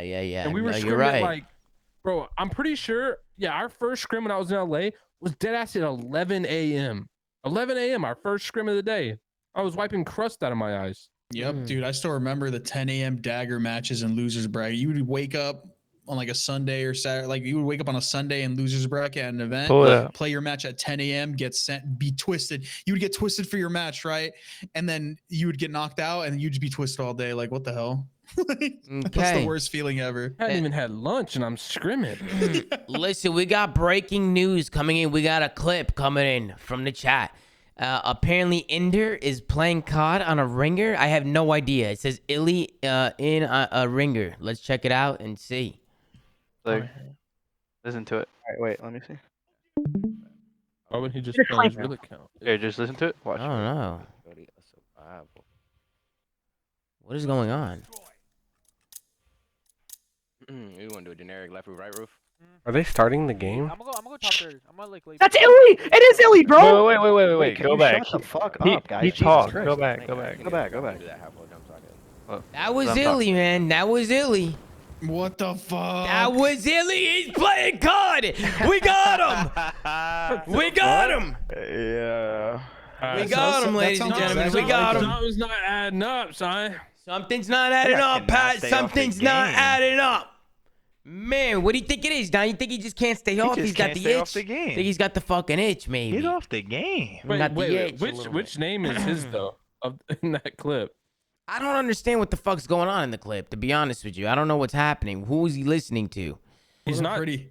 Whoever Pretty Ricky's playing with. Whoever Pretty Ricky is playing with. Pull it up. Right, but they're sitting in a lobby. No, they're starting a game. It's an elite, a 2v2 elite tournament. 2v2 elite. Oh, it's Q-Pan. Right, but where's Illy talking? No, it's Q-Pan, bro. Oh, Q-Pan? Oh. Pretty Ricky's the streamer, and he's talking to his teammate. Okay. I get it now. What the hell? All right, maybe he's feeling better now. Pretty Ricky. Nah, it's troll. They were watching a clip or something. Yeah, they could have been watching a clip or something, bro. I'm fried. Wait, I'm fried. It was Tiny talking to fucking Illy. They were watching a clip, bro. That shit was actually fried. I literally wasn't paying attention. Oh, Tiny's in the game. Tiny's literally in the game. He's Devo. Tora. Wait, what? Oh, What's that FPS game? Wait, what? Tua, that's him? It's gotta be, bro. Here, just watch it. Tiny's in the game. Devo. Oh, Devo. Wait, Tiny changed his you're name? right. That is him. I was paying attention. Why did he change his name? I live with Tiny. Tiny has been home in Minnesota for weeks. I don't think he likes Tiny. It's like disrespectful.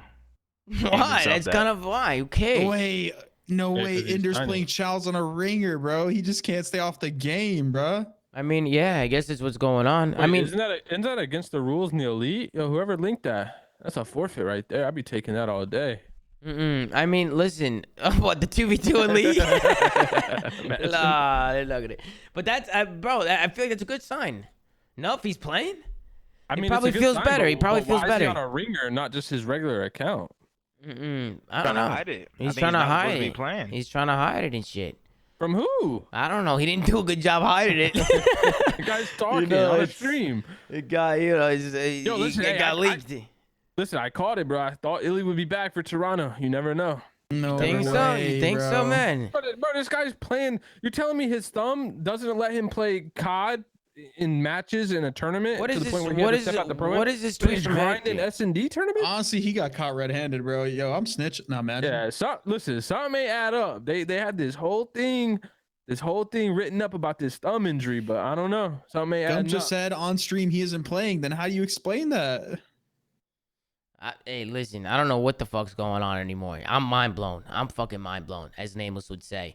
But listen, I think that's gonna close it out for us, man. I don't know what else to talk about. I feel like we got through everything. Rambo be pissed? What? Rambo? You think Rambo's pissed that he leaked? I think they know he's playing. No, this team probably knows he's playing. Bro, I'm telling you, this whole thumb shit. Hey, this might just be a public perception thing. You never know. You never Get know. the fuck out of here. Somebody in chat said illegate. No, this guy. He can play mouse and keyboard. It's a tournament. He's not playing mouse and keyboard. He's probably just feeling better now. He's just feeling better. But listen, that's gonna do it for us, man. Listen, next time you'll see us is on Thursday for the major. I'll be in Toronto. And also, this is the last night of the Rich and Lonely drop, guys. Like I said, it is limited. It will not be available tomorrow. As soon as the clock hits midnight, everything's being closed down. So if you guys do want some merch and want the Rich and Lonely Extra Flank stuff, you have to get it tonight. So make sure to go over there, go check it out, do what you gotta do. And as always, man, make sure to like, comment, and subscribe. Go to anchor.fm/theflank to check out all the audio sites that we're on. And go follow @theflank on Twitter. Guys, doing a phenomenal job running socials. Thank you guys so much for watching. Take care, brush your hair, and we'll see you guys next time on another episode of The Flank. Peace out, guys.